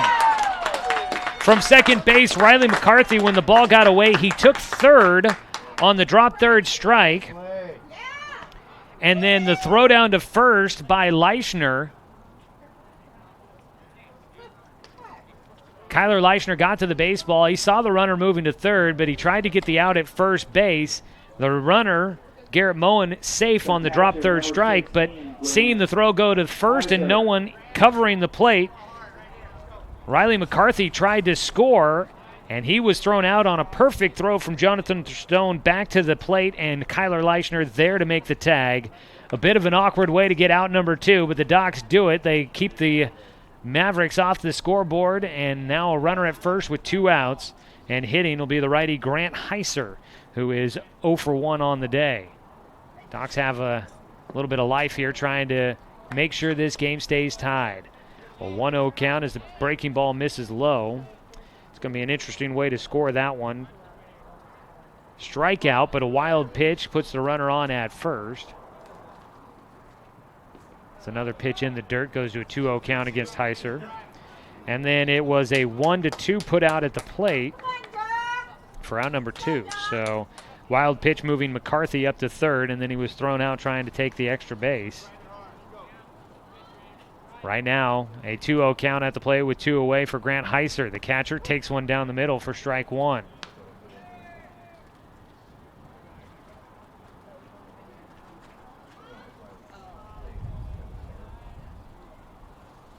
The 2-1, runner going, and it's fouled away. I think that hit off of Leischner's face mask. He's trying to determine whether it was the catcher or the umpire that got a little collateral damage on that one. Foul ball makes it a 2-2 count. Back to first base will go Garrett Moen.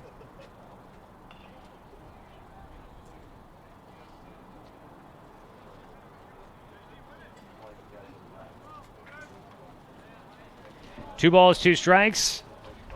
Mandera looking to try and finish things off here with a Joe's towing strikeout. The 2-2 pitch is too low. It'll go to 3-2. Joe's Towing. Don't strike out when you get stuck. Call Joe's Towing, your local professionals. Full count pitch. Runner going, and it's low and outside for ball 4. Walk issued for Mandera. First walk issued in the game. That'll keep the inning alive for Vancouver. Mavericks have runners at first and second with 2 down, and Jordan Donahoe will step in. Reached on an error in the 4th inning and came around to score the go-ahead run at the time. First pitch to him, check swing. It goes towards short. Cody Johnson charges, throw to first, and that'll get the Docs out of the frame. And tripping over the leg at first of Jonathan Stone, the runner, Jordan Donahoe, trips over him, and he's slow to get up. We'll monitor that as we go to the break. No runs come in the top of the 5th. Docs looking to try and take the lead for the first time today. 2-2 ball game, headed to the bottom of the 5th inning on CBS Sports Radio, 1490 The Score. Season is finally here, but remember, respect the water. Don't swim and don't go in the water if it's under 60 degrees. Swimming in water under 60 degrees is life-threatening. It could cause hypothermia, which means your limbs paralyzed and you can't get out of the water. Each day, the water temperature of the Umpqua River will be posted on kpic.com and kval.com, and in the morning weather on KPIC. Respect the water. Know the temperature. Brought to you by the Respect the Water Safety Committee.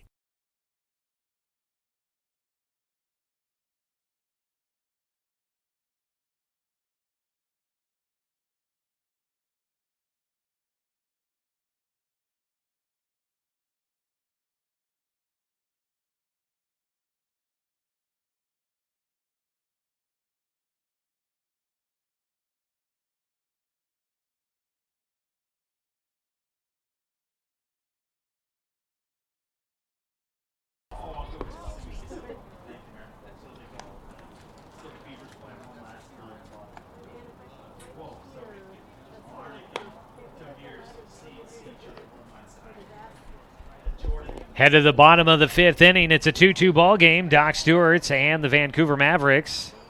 Doc's looking to stay perfect here in the Grant Smith Wood Bat Tournament.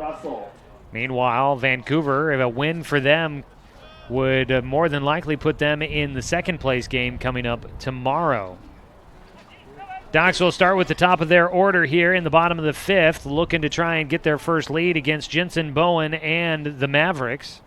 Docs Baseball today is brought to you by Fisher's Hearth and Home, serving Douglas County for over 30 years with the largest selection of wood, gas, pellet, and electric stoves and fireplaces. That is Fisher's Hearth and Home.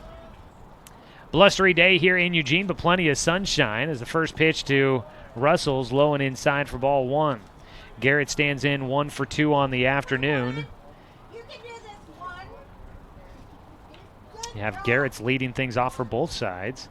The 1-0 is in the dirt for a 2-0 count. Russell didn't play yesterday. Prior to that, though, he had a hit in every game for the Doc Stewarts prior to yesterday. So four-game hit streak for Garrett Russell gets stretched to a 5-game hit streak with his single to lead off things here today. So he has started out the season nicely. 3-0 count to him here. And he'll take for strike one. Looking to get on base for a second time. So far today, Jensen Bowen is not allowed to walk. Garrett will put this in the air out to shallow right field. Coming in, it's Wyatt Regina there to make the play. One away, and Zach Holland will get a chance to stand in. Left fielder, number 5, Zach Holland. Holland 0 for 2 with a pair of strikeouts so far today.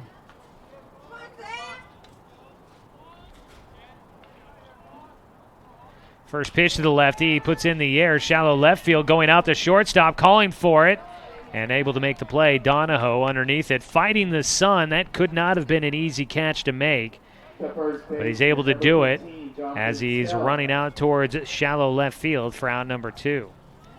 So quickly here, Jensen Bowen, the pitcher, has been able to get the first 2 outs, and it hasn't taken a whole lot. Jonathan Stone in next. 2 for 2 today for him, a single and a double. First pitch outside for ball one. The first and second batters in the lineup for the Docs have only been on base once out of 6 plate appearances. Not the way you need your leadoff guys performing. 1-0 pitch outside for a 2-0 count now against Stone.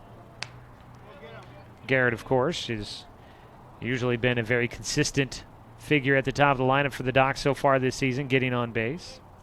2-0 pitch to Stone, high and away for a 3-0 count. The American Legion summer season started for the single-A Pepsi bottle caps yesterday. They swept Cascade Christian 18-0 and 20-4. Congratulations to Justin O'Byrne and his squad. It's a 3-0 taken for strike one by Jonathan Stone. Big wins there, starting out the season nicely. See if they can continue that. They made it all the way to the Northwest Regional last season, so looking to do so again with a lot of fresh faces. 3-1 pitch for Stone. He fouls it away, stays alive at the plate. Full count now for him.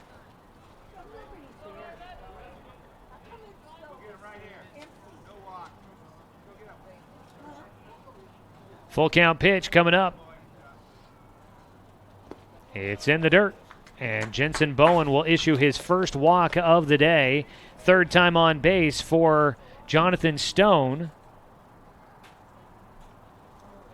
The Docs will have a little bit of life here in the bottom of the fifth with 1 on and 2 away.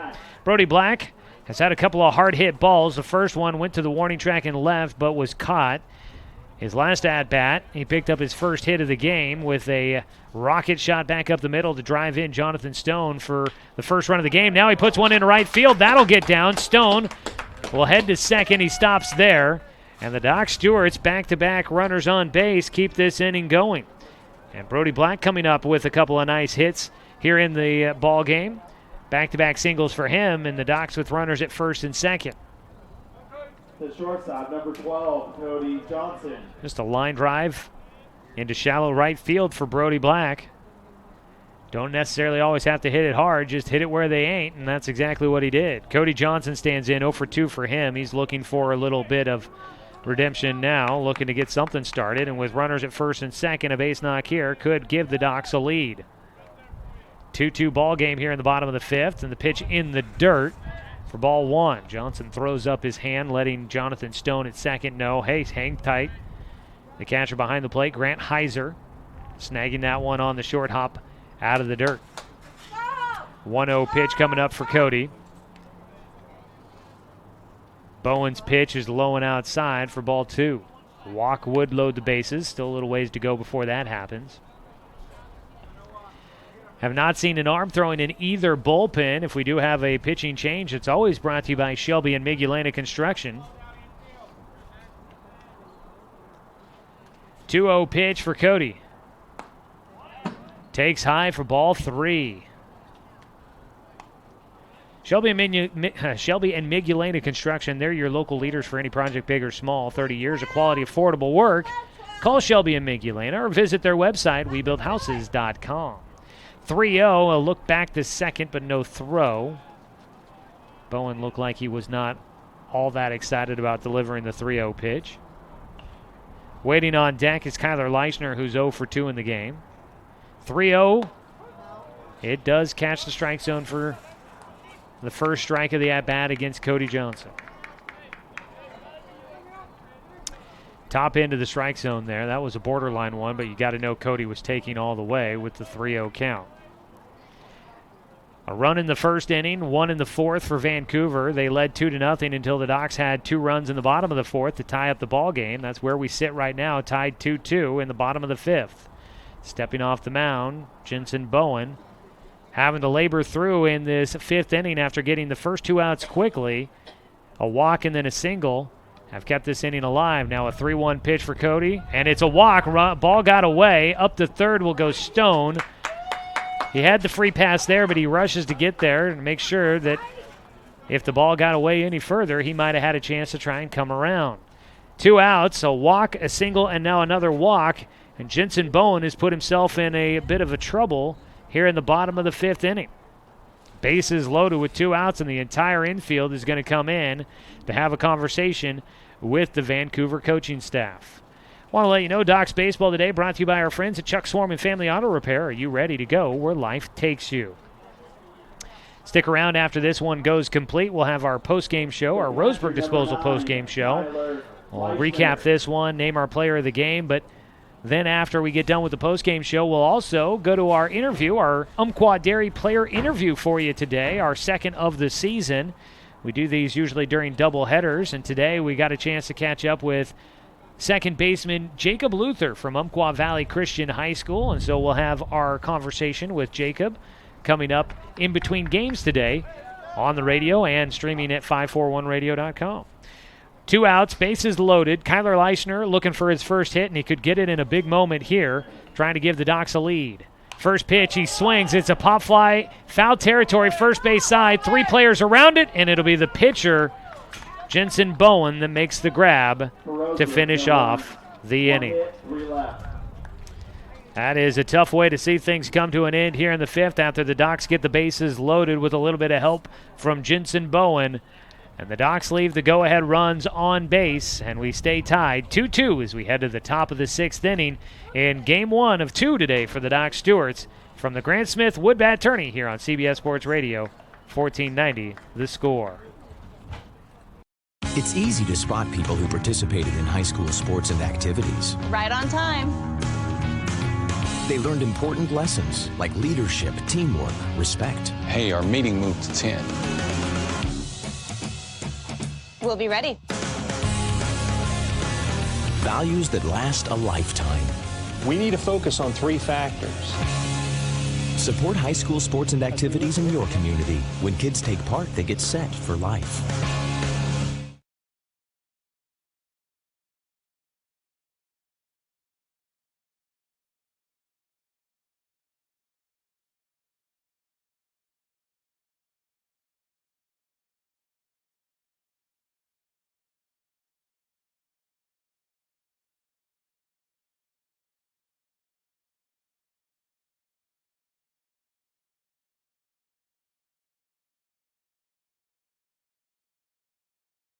Francis.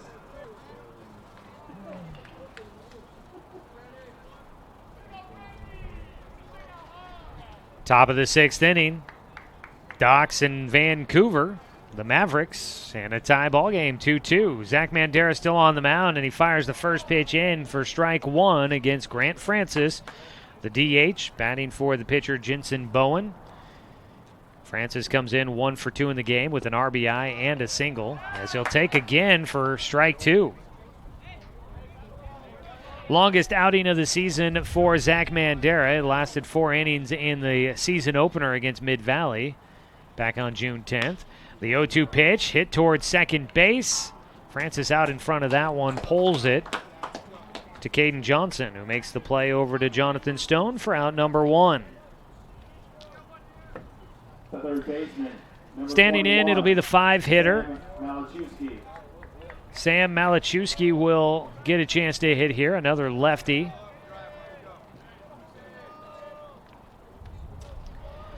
The first pitch outside from Mandera. Malachewski is 0 for 1 in the game, got beamed on the first pitch of his last at-bat in the 4th inning. He struck out in the first. The 1-0 is lifted into the air, shallow left center field. Russell, with his speed, able to get underneath it. That one up there way into the stratosphere. Gave Russell a little bit more time to get underneath it. It looked as if the right fielder, number 10, shortstop Cody Johnson, left fielder Zach Holland, and center fielder Garrett Russell all had a hard time picking that one up initially. It seemed like they all had a delayed reaction. But they finally get to it. And now a pitch and a grounder to second base and a quick 1-2-3 inning for Zach Mandera. 3 up, 3 down, and the Docs keep it a tie ball game as we go to the bottom of the 6th. Time now to capitalize on a quick inning defensively. 2-2 is your score. Docs coming up to hit with the 7-8-9 hitters on CBS Sports Radio, 1490 The Score.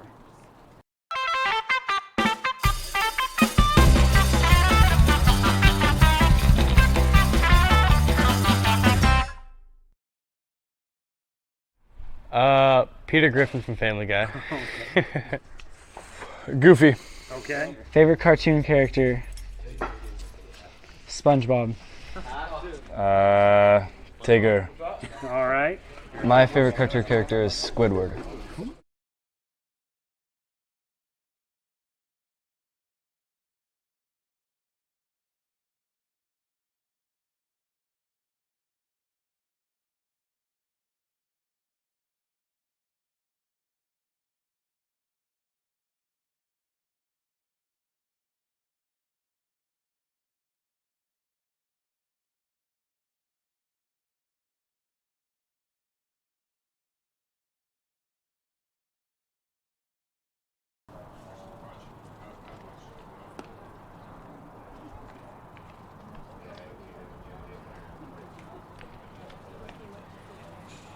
Docs Baseball on CBS Sports Radio, 1490 The Score, and streaming at 541radio.com. Brought to you by Dr. Alanson Randall. For new patients, mention the code PERFECTSMILE and receive a free exam and x-rays.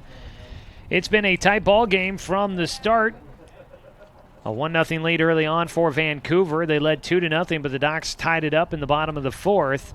And we have been tied ever since. 2-2 your score as we start the bottom of the 6th inning. Meisner, Johnson, and Black due up for the Doc Stewarts. Bottom of the order here. It'll be Cade Meisner, 1 for 2 today, picking up his first hit of the season, and did it in a big moment, tying the game in the 4th with an RBI single. His first pitch is going to be called a strike on the outside edge. This looks like it might be. The Docs had an arm warming up. Is it a new pitcher on the mound? We got Sam Malachewski on the mound throwing now for Vancouver. So we have had a call to the pen. Brought to you by Shelby and Migulani Construction.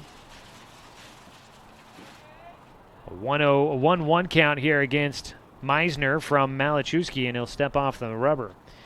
So Jensen Bowen done for the day on the mound. That means we should have a new third baseman as well.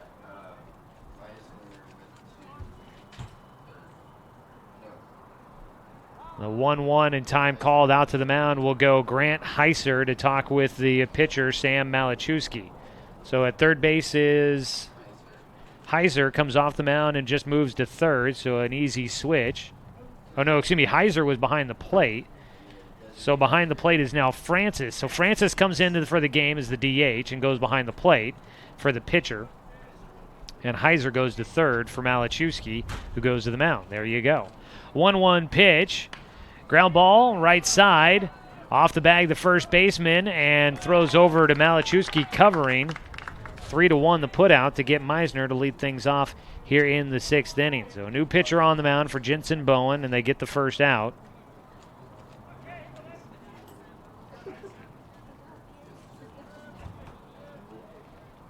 One away.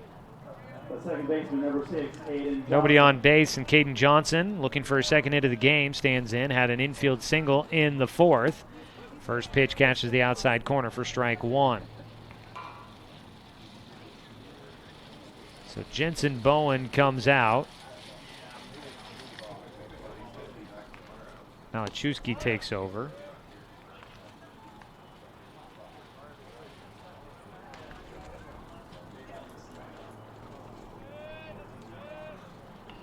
A 1-1 delivery here for Caden. Fouls it back for strike 2.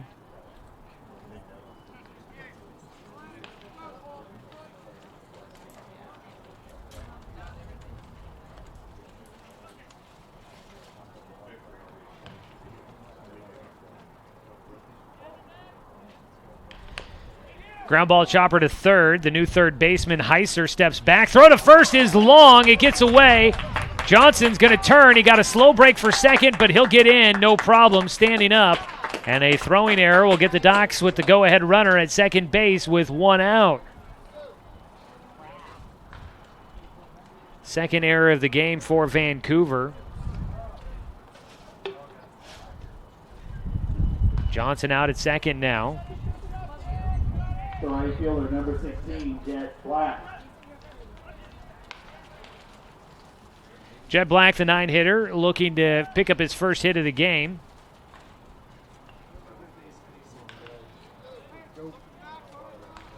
You gave him a base hit for that?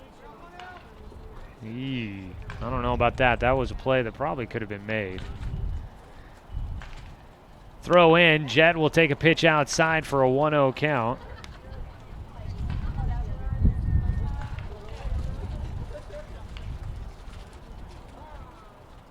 Time called, and out to the mound will go the new catcher, Grant Francis. They got 2 Grants out there, huh? Grant takes over for Grant. Francis heads to the mound. It looks like there's been a little bit of miscommunication between the catcher and the pitcher. That's the second meeting on the mound here in this half inning. You've got Caden Johnson out at second base after reaching on the error.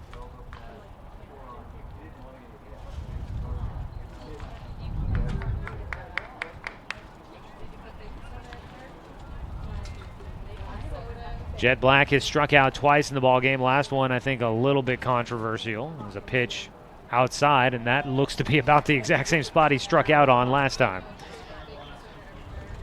So a 2-0 count now for Jet Black.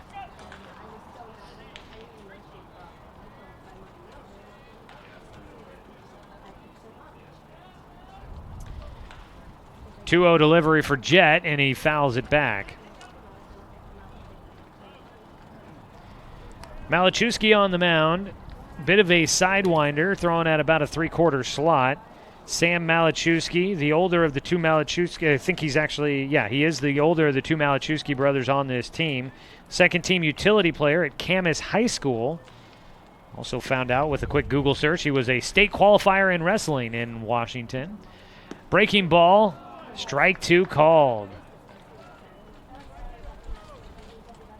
So Jet Black now with a 2-2 count, looking to make some contact. Just put it in play here. Try and get a chance to move Caden Johnson up from second to third. 1 away, bottom of the 6th. Docs in a 2-2 ball game, trying to get their first lead against Vancouver. Kick and fire in for Malachewski. The ball's in the air, shallow center field. Shortstop calling for it. Donahoe underneath it makes the catch. 0 for 3 day going here for Jet Black. A little surprising there. Jet has been very reliable in the 9-hole, but has struggled today, and that happens from time to time. Bound to happen. back to the top of the lineup. Garrett Russell will stand in.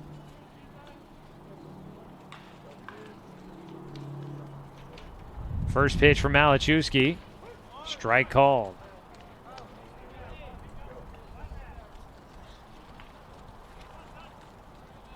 Jed Black came into today with a 5-game hitting streak. Had hit in every game for the Docs and had played in every game. 0 for 3 right now. He's hoping things come back around. He wants to get that hitting streak continued. Breaking ball just misses high for a 1-1 count. Russell stretching his hit streak to 5 games here today, but he's 1 for 3. Hasn't gotten on since the first when he reached on a leadoff bunt single. Starting out the Docs offensive game here. 1-1 pitch. Chopper towards short. Short hop, picked up, throw on the run in the dirt. Tag applied, and they'll say he's safe at first. Russell will get on. Throwing error from the shortstop, Donahoe. Trying to apply the tag. Riley McCarthy did a good job. He had me sold from the angle I was at, but that's not the best angle. That's why we rely on the umpires in the field. Swiping at the tag, and Russell was by him by the time McCarthy at first was able to try and make that tag. Up to third base goes Caden Johnson. Runners on the corners, and a couple of errors helping the Doc Stewarts out here in this 6th inning, looking to take advantage. They scored 2 runs back in the 4th. There was an error in that frame. So right now, mistakes and miscues in the infield and defensively for Vancouver, costing them big.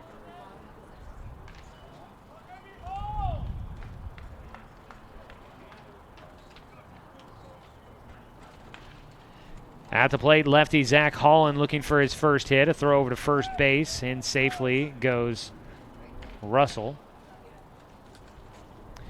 Holland, 2 strikeouts and a pop out to short.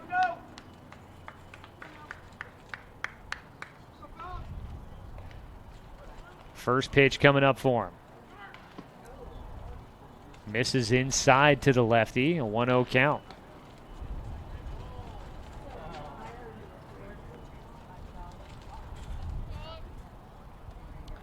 Doc Stewart's now 7 hits in the game, although none in this inning. It's another throw to first. Russell back in, standing up. Docs with 2 hits in the first, 4 in the 4th, and 1 in the 5th. But 3 errors in the game have cost Vancouver. The 1-0, and this one out towards left field, going back is Rank. Now circling back underneath it, bobbled a bit, but he'll make the grab. Looked like he stumbled out there in left field, the Sun Field here at Sweet Johnson Stadium. Maybe gave the Docs a little bit of hope that they might have been able to bring in the go-ahead run. But Holland flies out to left field to finish things off in the 6th inning. No runs on no hits, 2 errors, and 2 men left on base. We head to the top of the 7th. Might be another extra inning game for the Vancouver Mavericks if things stay the same. Tied 2-2 here on CBS Sports Radio, 1490 The Score. Season is finally here, but remember, respect the water. Don't swim and don't go in the water if it's under 60 degrees. Swimming in water under 60 degrees is life-threatening.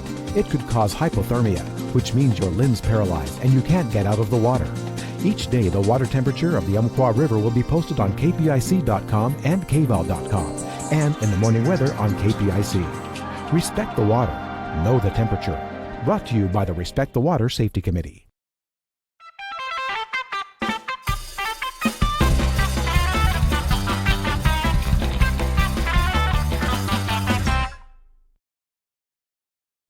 Gotta go with barbecue. Cracked pepper. It's cracked pepper. Spitz cracked pepper. Aunt Carol's barbecue seeds. Barbecue. Ranch. Barbecue. Barbecue. Ranch. The left fielder, number 7, Jasper Rank.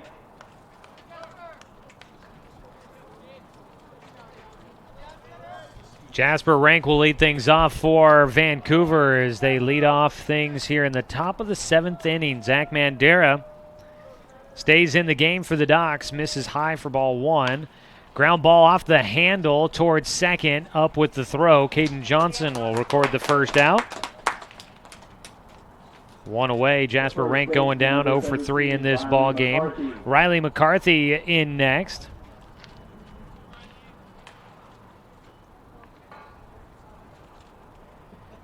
Unofficially here, I could have easily missed a couple of pitches, but Zach Mandera up over about 72 pitches in the game.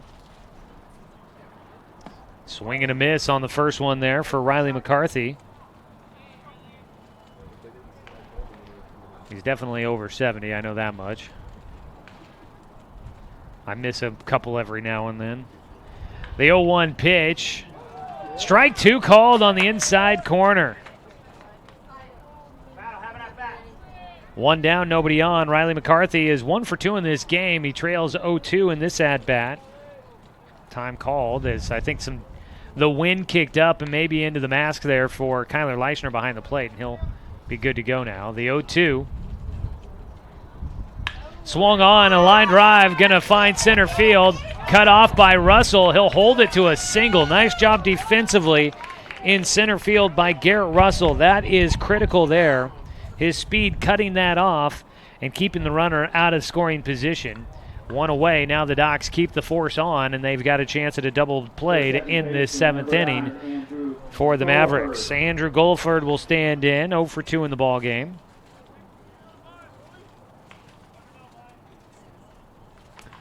First pitch for Mandera, outside for ball 1.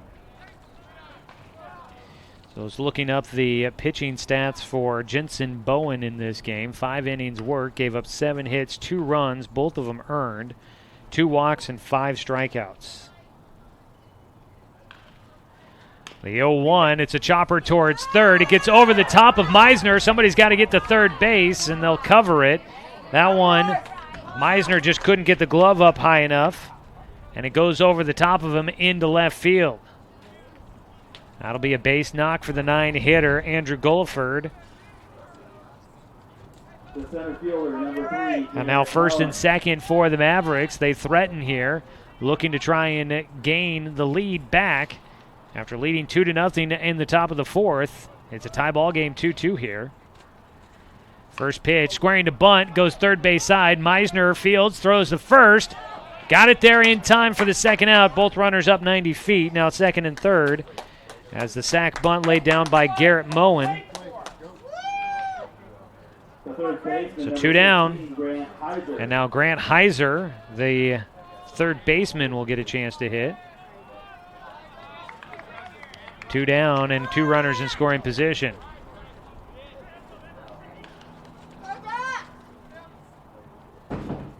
First pitch, breaking ball upstairs.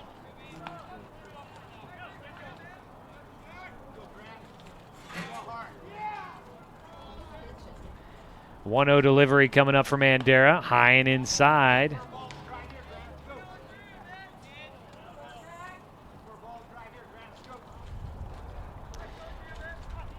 Base knock would give Vancouver the lead and put the Docs on the ropes for the bottom of the 7th. The 2-0 pitch in the dirt. A nice slide to his right for Kyler Leischner, making sure that one does not get by. But Mandera now on the verge of possibly walking the bases loaded with 2 outs in the top of the 7th. There is some action going on for the Docs in the bullpen. As ball 4 goes by. That one, a borderline call there, goes by for ball 4, and the bases are loaded. And out to hit next will be Jordan Donahoe.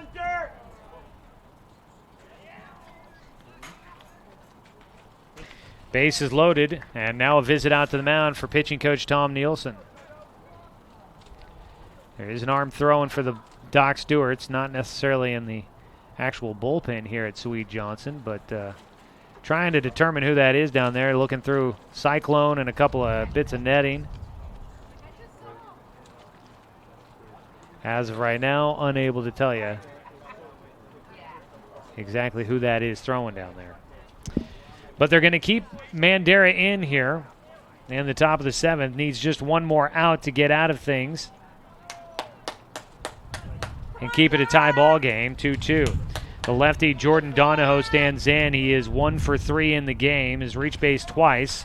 Last time on, he reached on an error. First pitch catches the outside edge to the lefty.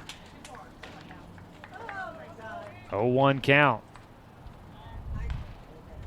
Wind blowing left to right across the diamond at the moment. The 0-1 in the air. Garrett Russell on the run. Left center alley, and Garrett underneath it. The game stays tied. Mandera gets out of the jam. And the Doc Stewarts have a chance to win this one in a walk-off. We go to the bottom of the 7th, tied 2-2. You're listening to Doc's Baseball on CBS Sports Radio, 1490 The Score. At Brook Communications, our job is to get results for your business, period. We can take your story and tell it to the people you want to reach in a way that compels first-time clients to become repeat customers. We get them through your door so you can do what you were meant to do. Proclaim your sales message to the largest audience of any media company in Douglas County. Brook Communications dominates through the power of 5 radio stations and 541radio.com. Results amplified. Locally owned. Brook Communications.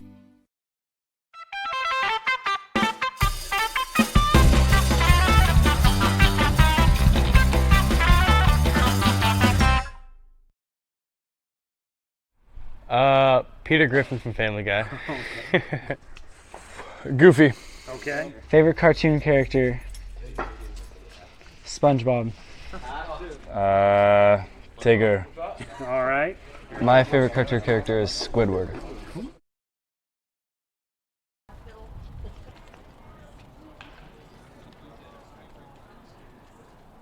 Zach Mandera gets out of the jam with the bases loaded in the top of the 7th to preserve the 2-2 ball game.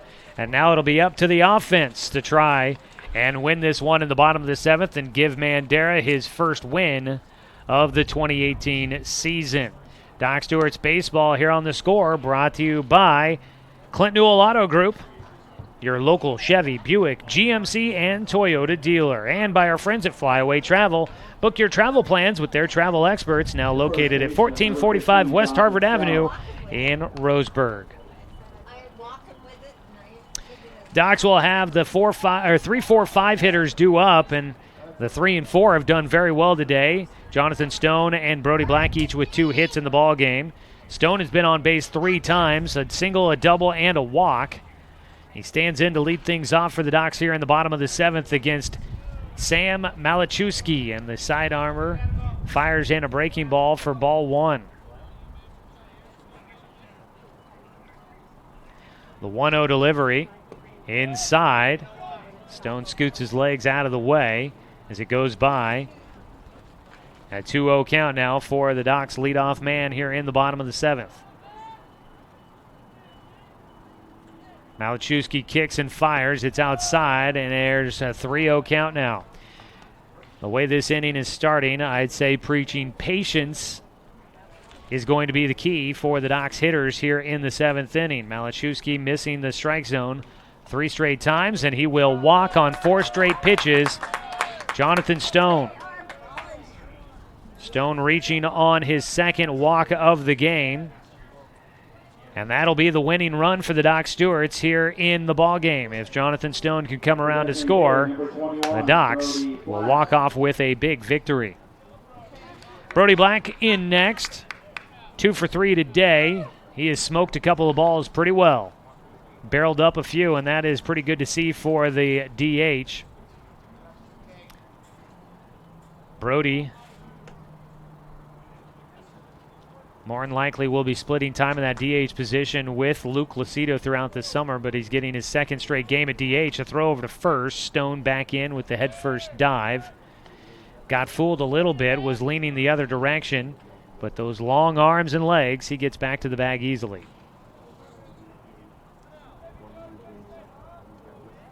First pitch of the at-bat for Brody. Malachowski misses outside for ball 1.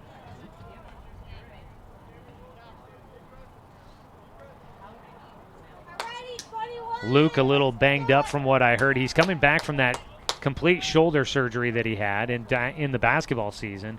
Got a little sore, so they might be holding him out just a little bit. As a pitch upstairs goes to a 2-0 count for Brody Black. So Luke they might just be playing it safe with him here. They want to have him available in the critical moments when they get into league play. And Brody hitting a hot bat at the moment, so no harm in leaving him in. 2-0. Strike on the outside corner. First strike of the 7th inning for Sam Malachewski. If the Docs win it, Malachewski would take the loss. Zach Mandera hoping that the Docs can win it here in the 7th and get his first win of the year. Runner going from first. Pitch in for a strike. Throw down to second. Got him. Docs get aggressive, and it costs them the go-ahead runner. Jonathan Stone thrown out at second base, caught stealing, one away. It was a strike called at the plate against Brody Black. He's got a 2-2 count with one away and nobody on. The 2-2, he chops it to third, and that's that looked like it might have been on the chalk, but the home umpire will call it foul.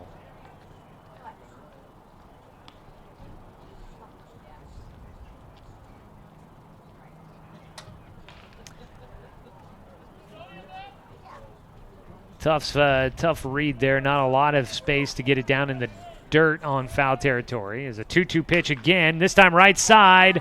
Diving for it. The second baseman knocks it down. The throw to first. They'll get the out. And a big play by Andrew Gulliford. That'll be the second out, and we're one out away from heading to extras. After this promising start to this 7th frame with the walk, the Docs now with the bases empty and 2 down. Cody Johnson will step in next. He drew a walk his last time up. First pitch, check swing, and it's called for a strike.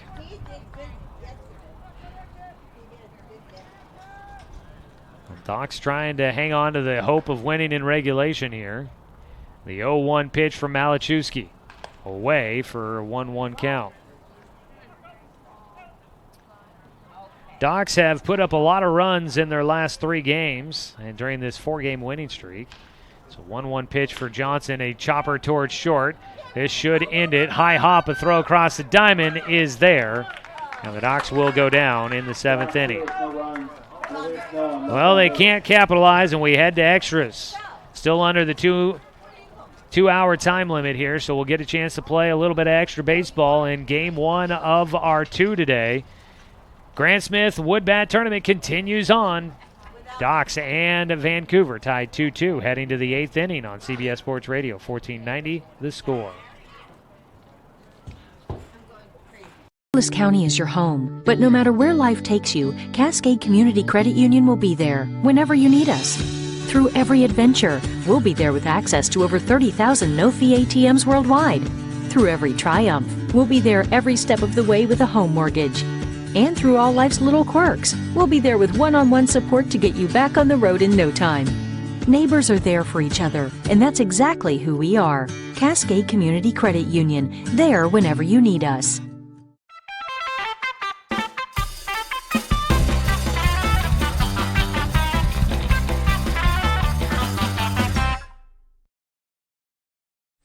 Gotta go with barbecue. Cracked pepper. It's cracked pepper. Spitz cracked pepper. Aunt Carol's barbecue seeds. Barbecue. Ranch. Barbecue. Barbecue. Ranch.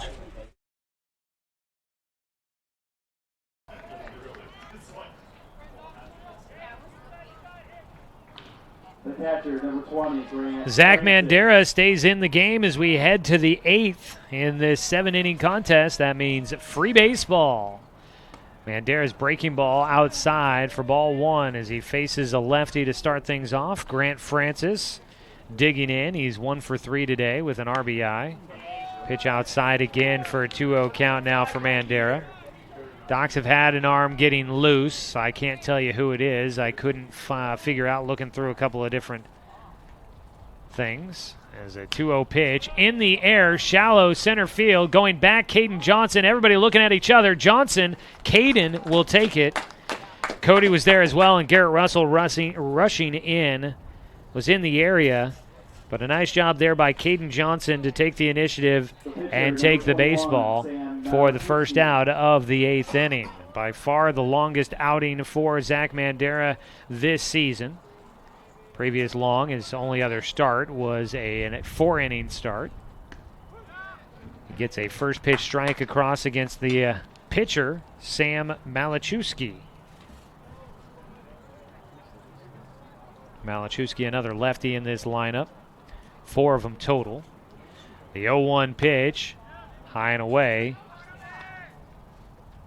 I believe it is Drake Bourgeois that is warming up in the bullpen for the Doc Stewarts, so he could be the guy coming in if things get heated here in the 8th. There's a swing and a miss out of Malachowski. Gives him an 0-2 count, or excuse me, a 1-2 count. Zach Mandera, I have him down for 3 strikeouts in this game. Looking to try and get another Joe's Towing strikeout. The 1-2, ground ball, first base side, foul. And it'll stay a 1-2 count this season.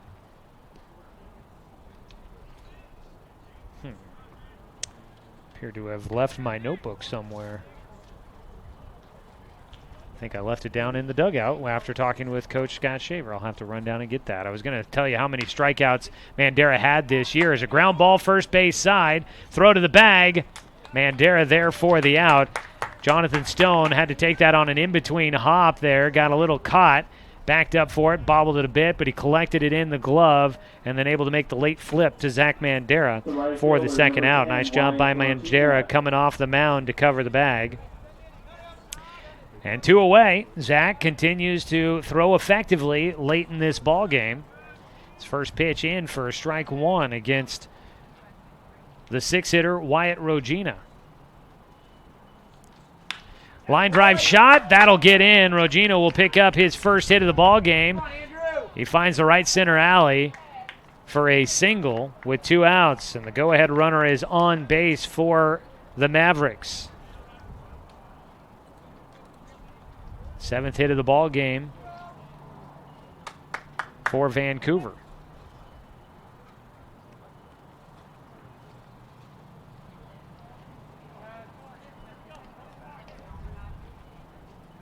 First pitch now is a strike called against Jasper Rank.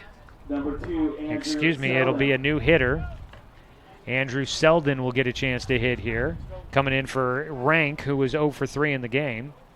The 0-1 pitch is in the dirt, holding the runner though. Leichner will knock it down in the dirt.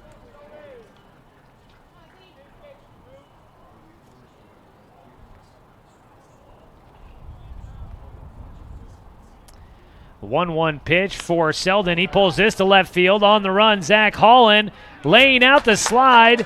He will make the grab. He fires back in for no one in particular.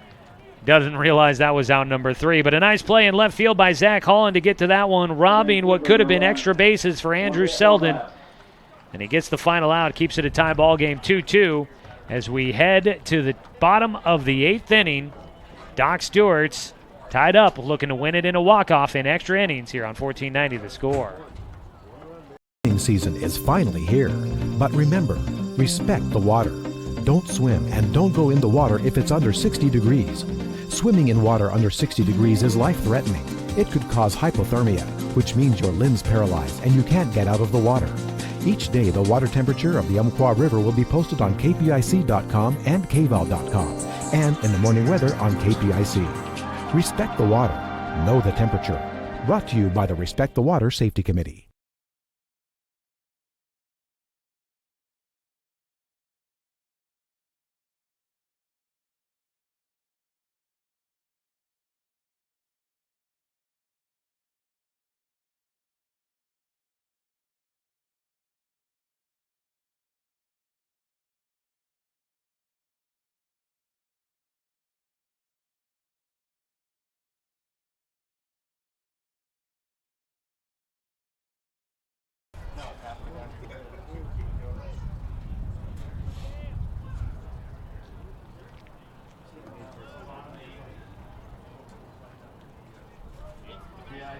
Doc Stewart's will start out the bottom of the 8th inning with a pinch hitter. It'll be Luke Lucido to step in. Doc's Baseball brought to you by Mahalo Heating and Air Conditioning.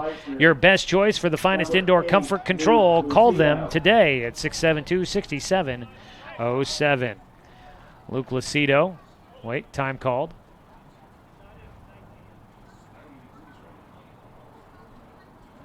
Coach Shaver wanting to make sure a clarification on the substitutions here.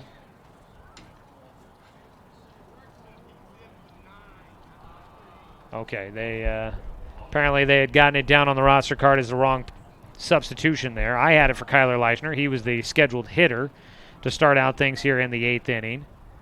The umpire, I think, heard a different number, so he was saying that. So it'll be Luke Lucido in for Kyler Leichner. And Leichner would probably re-enter the game at the catcher position if we get there, but the thing to take note of is we are reaching the 2-hour time limit here soon. This could quite possibly be the final inning of this game, even if the score stays tied. So we'll see. Docs, it behooved them to win it here in the 8th inning. First pitch, a strike into Luke Lucido. On the mound, it's still Sam Malachewski pitching. Lucido, we had said earlier, might be getting a bit of a break after getting a little bit sore, but he's going to get a pinch hit appearance here, and he'll drive it through past the shortstop just off the end of his glove. Donahoe can't quite get there, and a base knock for Luke Lucido will get him on base. Luke had come in 9 at-bats. He was 3 for 9, batting .333. A nice way to start out the 8th inning. Once again, the Doc Stewarts will get the leadoff man on, trying to win the game in a walk-off. So Lucido on at first base.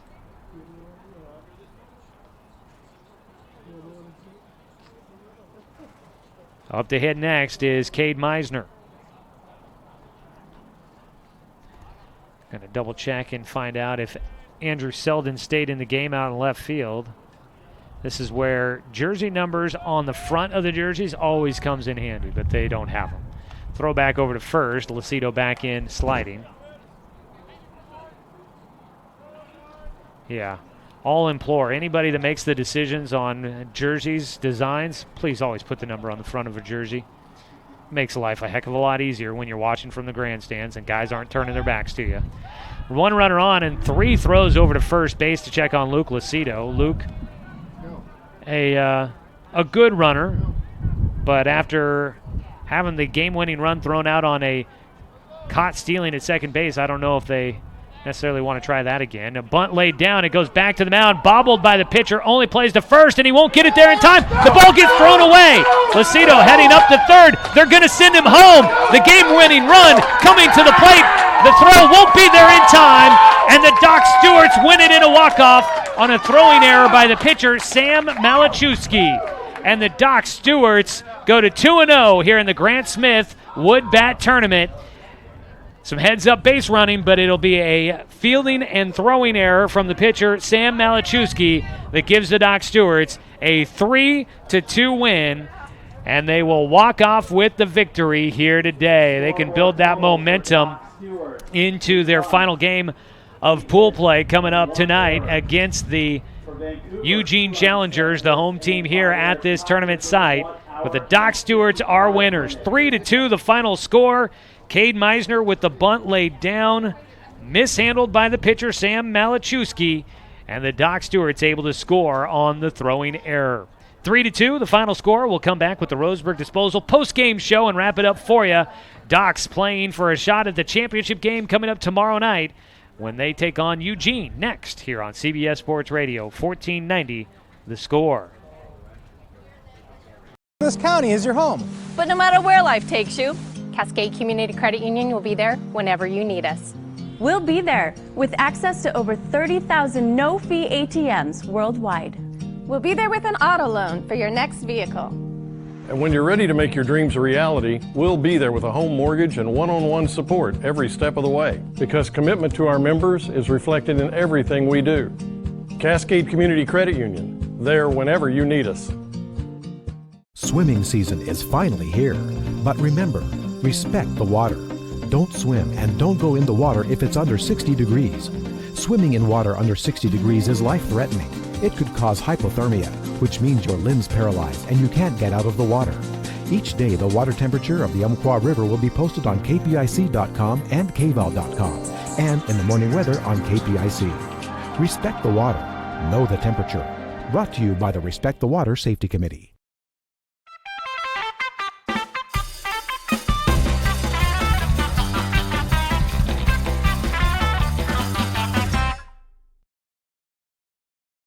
Reese's Pieces. Popcorn with butter.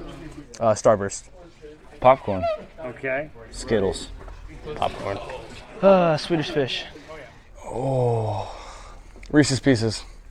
Best snack for movies? Oh, buttered popcorn. Okay.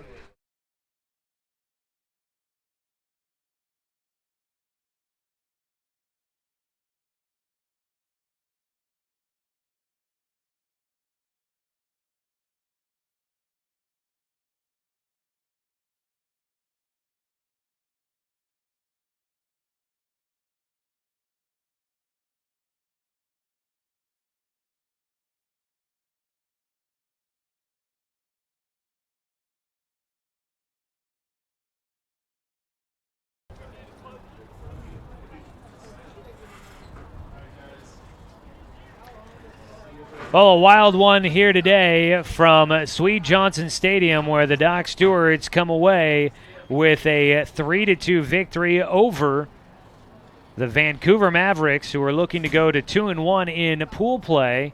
And if they could have, they possibly would have made the second place game coming up tomorrow. But the Doc Stewarts win in extra innings. That's actually the second extra inning loss in this tournament for Vancouver. Kind of an odd way for them to have the tournament go. But they fall in 2 games that end in 8 innings. And the Doc Stewarts come away with the victory to go to 2-0. Now they look to go to 3-0 and possibly move into the championship game tomorrow with a win against the host team, the Eugene Challengers, who have not lost all season. But with the win, the Docs do clinch at least a spot in the 2 o'clock game tomorrow afternoon. That would be for the second place finish in the tournament. So we do have that coming up tomorrow. We will play at least at 2 o'clock or later tomorrow for all of you that might be planning for tomorrow's action. 3-2 the score here as we welcome you into the Roseburg Disposal post-game show. Let them make the run to the dump for you. That's Roseburg Disposal. Taking a look at how this one played out as we get you our game recap, which is brought to you by News Review, the sports section. For more on today's game, make sure you pick up a copy of the News Review print edition coming up tomorrow on newsstands near you. Well, the final numbers, 2 runs on 7 hits, 4 errors for Vancouver, and they left 8 men on base. On the Doc Stewarts side, 3 runs on 8 hits, 1 error for the Doc Stewarts, and they left 9 men on base. Getting the win will be Zach Mandera, who goes to 1-0 on the year, or excuse me, make it 1-1 on the year. And taking the loss will be Sam Malachewski for the Vancouver Mavericks. That is your game recap. Taking a look at the scoring, Vancouver took a 1-0 lead in the first inning, and it was 2-0 after they scored in the top of the 4th, but the Docs had put 2 runs across in the bottom of the 4th inning to make it a 2-2 ball game, and that's where we stood as we had quite the pitcher's duel. Zach Mandera on the mound doing a great job stretching this one, scattering 7 hits throughout the contest. He pitched all 8 innings for the Doc Stewarts. On the other side, Jensen Bowen did a great job. He scattered 7 hits as well, only gave up the 2 runs. They bring in Sam Malachewski, who looked like he had been doing pretty well, but he ends up making a fielding error that costs his team the game. That came in the bottom of the 8th as they go to extras. Luke Lucido comes in a pinch hit appearance, gets on with a single.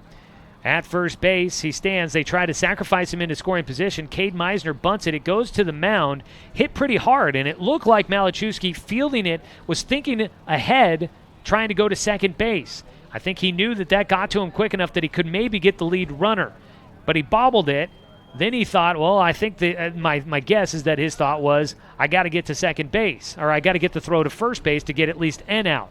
But he bobbled it around and couldn't get a handle on it, and he makes a quick late throw trying to get the ball to first in time to get Cade Meisner, and he threw it away all the way to the hedges. Unfortunately for Vancouver, no one backing up the play, and that gave Luke Lucido, who was already on his way to second, the opportunity to go to third, and still it took forever for Vancouver to get to the ball, and that allowed Luke Lucido to come around and score. The throw did eventually make it to the plate, but there was really no chance to get Luke Lucido at that point in time, and the Doc Stewarts win it in a walk-off, 3-2 your final score. That's your game recap again, brought to you by the News Review Sports section. Again, you can check out more of today's game. Pick up the copy of the News Review print edition tomorrow. We'll go ahead and take a quick break. When we come back, we'll look at some of the statistics from this one and fully recap up the ball game. We'll also name our Roseburg Refrigeration Player of the Game. And don't forget, coming up in between games today, because we've got the Doc's second game of the afternoon coming up here in just a little bit. But in between games, we'll get a chance to talk with Jacob Luther from Umpqua Valley Christian High School. It'll be our Umpqua Dairy player interview. Umpqua Dairy, your local dairy since 1931. We'll take a quick 3-minute break and come back with more of the Roseburg Disposal postgame show after this on CBS Sports Radio 1490 The Score. Swimming season is finally here, but remember, respect the water. Don't swim and don't go in the water if it's under 60 degrees. Swimming in water under 60 degrees is life-threatening. It could cause hypothermia, which means your limbs paralyzed and you can't get out of the water. Each day, the water temperature of the Umpqua River will be posted on kpic.com and kval.com, and in the morning weather on KPIC. Respect the water. Know the temperature. Brought to you by the Respect the Water Safety Committee. It's easy to spot people who participated in high school sports and activities. Right on time. They learned important lessons like leadership, teamwork, respect. Hey, our meeting moved to 10. We'll be ready. Values that last a lifetime. We need to focus on 3 factors. Support high school sports and activities in your community. When kids take part, they get set for life. At Brook Communications, our job is to get results for your business, period. We can take your story and tell it to the people you want to reach in a way that compels first-time clients to become repeat customers. We get them through your door so you can do what you were meant to do. Proclaim your sales message to the largest audience of any media company in Douglas County. Brook Communications dominates through the power of 5 radio stations and 541radio.com. Results amplified. Locally owned. Brook Communications.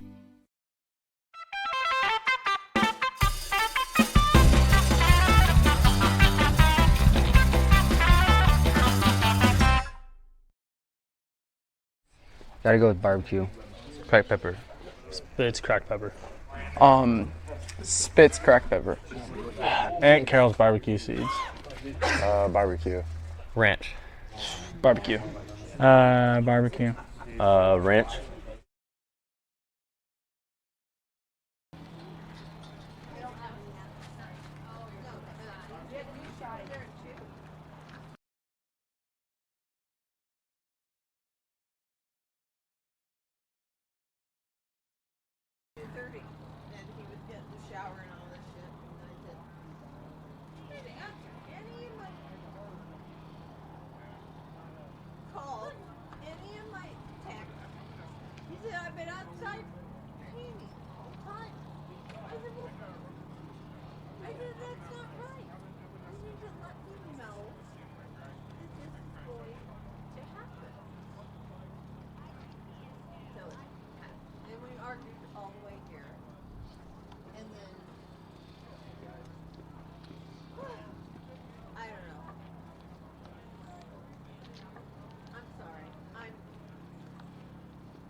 Back at Sweet Johnson Stadium at Gary Selby Field in Eugene, Oregon, on the campus of North Eugene High School. Beautiful day for baseball as we will wrap up day 2 of the of the Grant Smith Wood Bat tournament here at North Eugene High School, hosted by the Eugene Challengers, who will be the Doc Stewart's team opponent coming up in the next ball game here in just about a little less than 30 minutes coming up. We're wrapping up things here with the Roseburg Disposal postgame shows. The Doc Stewarts win 3-2 in their first game of the day to go to 2-0 here in the tournament. Getting the win, Zach Mandera goes 1-1 on the season. A very strong 8-inning outing for Zach Mandera, allowing just 7 hits over those 8 innings. 2 runs and 1 earned, 2 walks and 3 strikeouts for Zach Mandera, who picks up the win here today. On the other side for the for the Vancouver Mavericks, Jensen Bowen had a great start. Goes 5 innings, gave up 7 hits, 2 runs, 2 earned, 2 walks and 5 strikeouts. He was pretty strong on the mound. Sam Malachowski came in. He threw a couple innings of relief and actually worked out of a couple of jams, pitched nicely. He goes 2 innings, gives up 1 hit and 1 run. It was unearned, 1 walk and no strikeouts. He takes the loss, as he was the one that actually committed the error, but it doesn't go against the pitcher. It goes against the fielder, who was the pitcher, but nonetheless it's an unearned run against the pitcher, and the Doc Stewarts win 3-2 against the Vancouver Mavericks. A nice win there for the Doc Stewarts, who go to 5-1 on the year and have now won 5 straight games. They will try to take down the Eugene Challengers, who have won 5 straight and are 5-0 on the season. Looking at some other offensive numbers for Vancouver, Garrett Moen had a single and goes 1 for 3 on the day for Vancouver. Let's see, Jordan Donahoe goes 1 for 4. Grant Francis goes 1 for 4 in the game with an RBI. Wyatt Rogina goes 1 for 4. 2 for 3 for Riley McCarthy in the 8 spot, and 1 for 3 for Andrew Gulliford in the 9 spot. Taking a look at the Doc Stewart's offense in this one, Garrett Russell extends his hitting streak to 5 games, going 1 for 4 in this one. Jonathan Stone goes 2 for 2 in the ball game with 2 walks, a single and a double. He also scored a run. Brody Black goes 2 for 4 in the ball game, had an RBI and a run scored. Luke Lucido goes 1 for 1 in a pinch hit appearance, and he ends up scoring the game-winning run. Cade Meisner goes 1 for 4, had an RBI in there, a critical one that tied the game in the 4th inning. Caden Johnson comes through with a 1 for 3 day. Unfortunately, Jet Black sees a 5-game hit streak come to an end as he goes 0 for 3 in the ball game. Zach Holland also goes 0 for 4 in this contest as well. Time now to name our Roseburg Refrigeration Player of the Game. Roseburg Refrigeration, your locally owned residential heating and cooling specialists. You know what? Zach Mandera had a great day on the mound. 8 innings and really worked through a couple of jams, but pitched nicely for the Doc Stewarts. I'm tempted to... Part of me wants to give it to Cade Meisner, who had the RBI single to tie the game in the 4th, and then while it didn't work out the way it should have because of the throwing error, he had the bunt that was put down that ended up leading to the game-winning run coming in. So Meisner at the plate when the Docs scored 2 very important runs in this game. So I kind of almost leaned to give it to him, but Zach Mandera had one heck of a day on the mound, really doing a great job keeping the Docs in this one, pitching out of a couple of jams, and making sure that the Docs stayed in this game, working through the entire contest. 8 innings is a long way to pitch. I'm going to give it to Zach Mandera. That is close. I do want to give it to Cade Meisner as well, but that's going to be close there. I'll give it to Zach Mandera, your player of the game, brought to you by Roseburg Refrigeration. All right, folks, that's going to do it for the Roseburg Disposal postgame show for Game 1 here.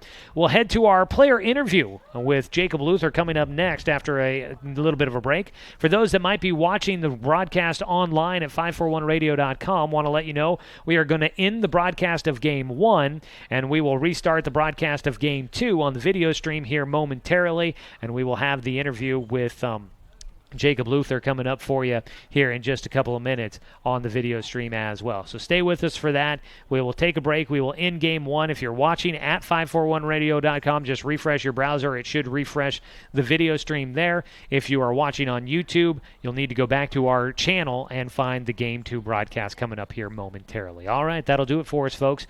Want to say thanks to the Vancouver Mavericks for helping us get ready for the game, and to the Eugene Challengers hosting the tournament here.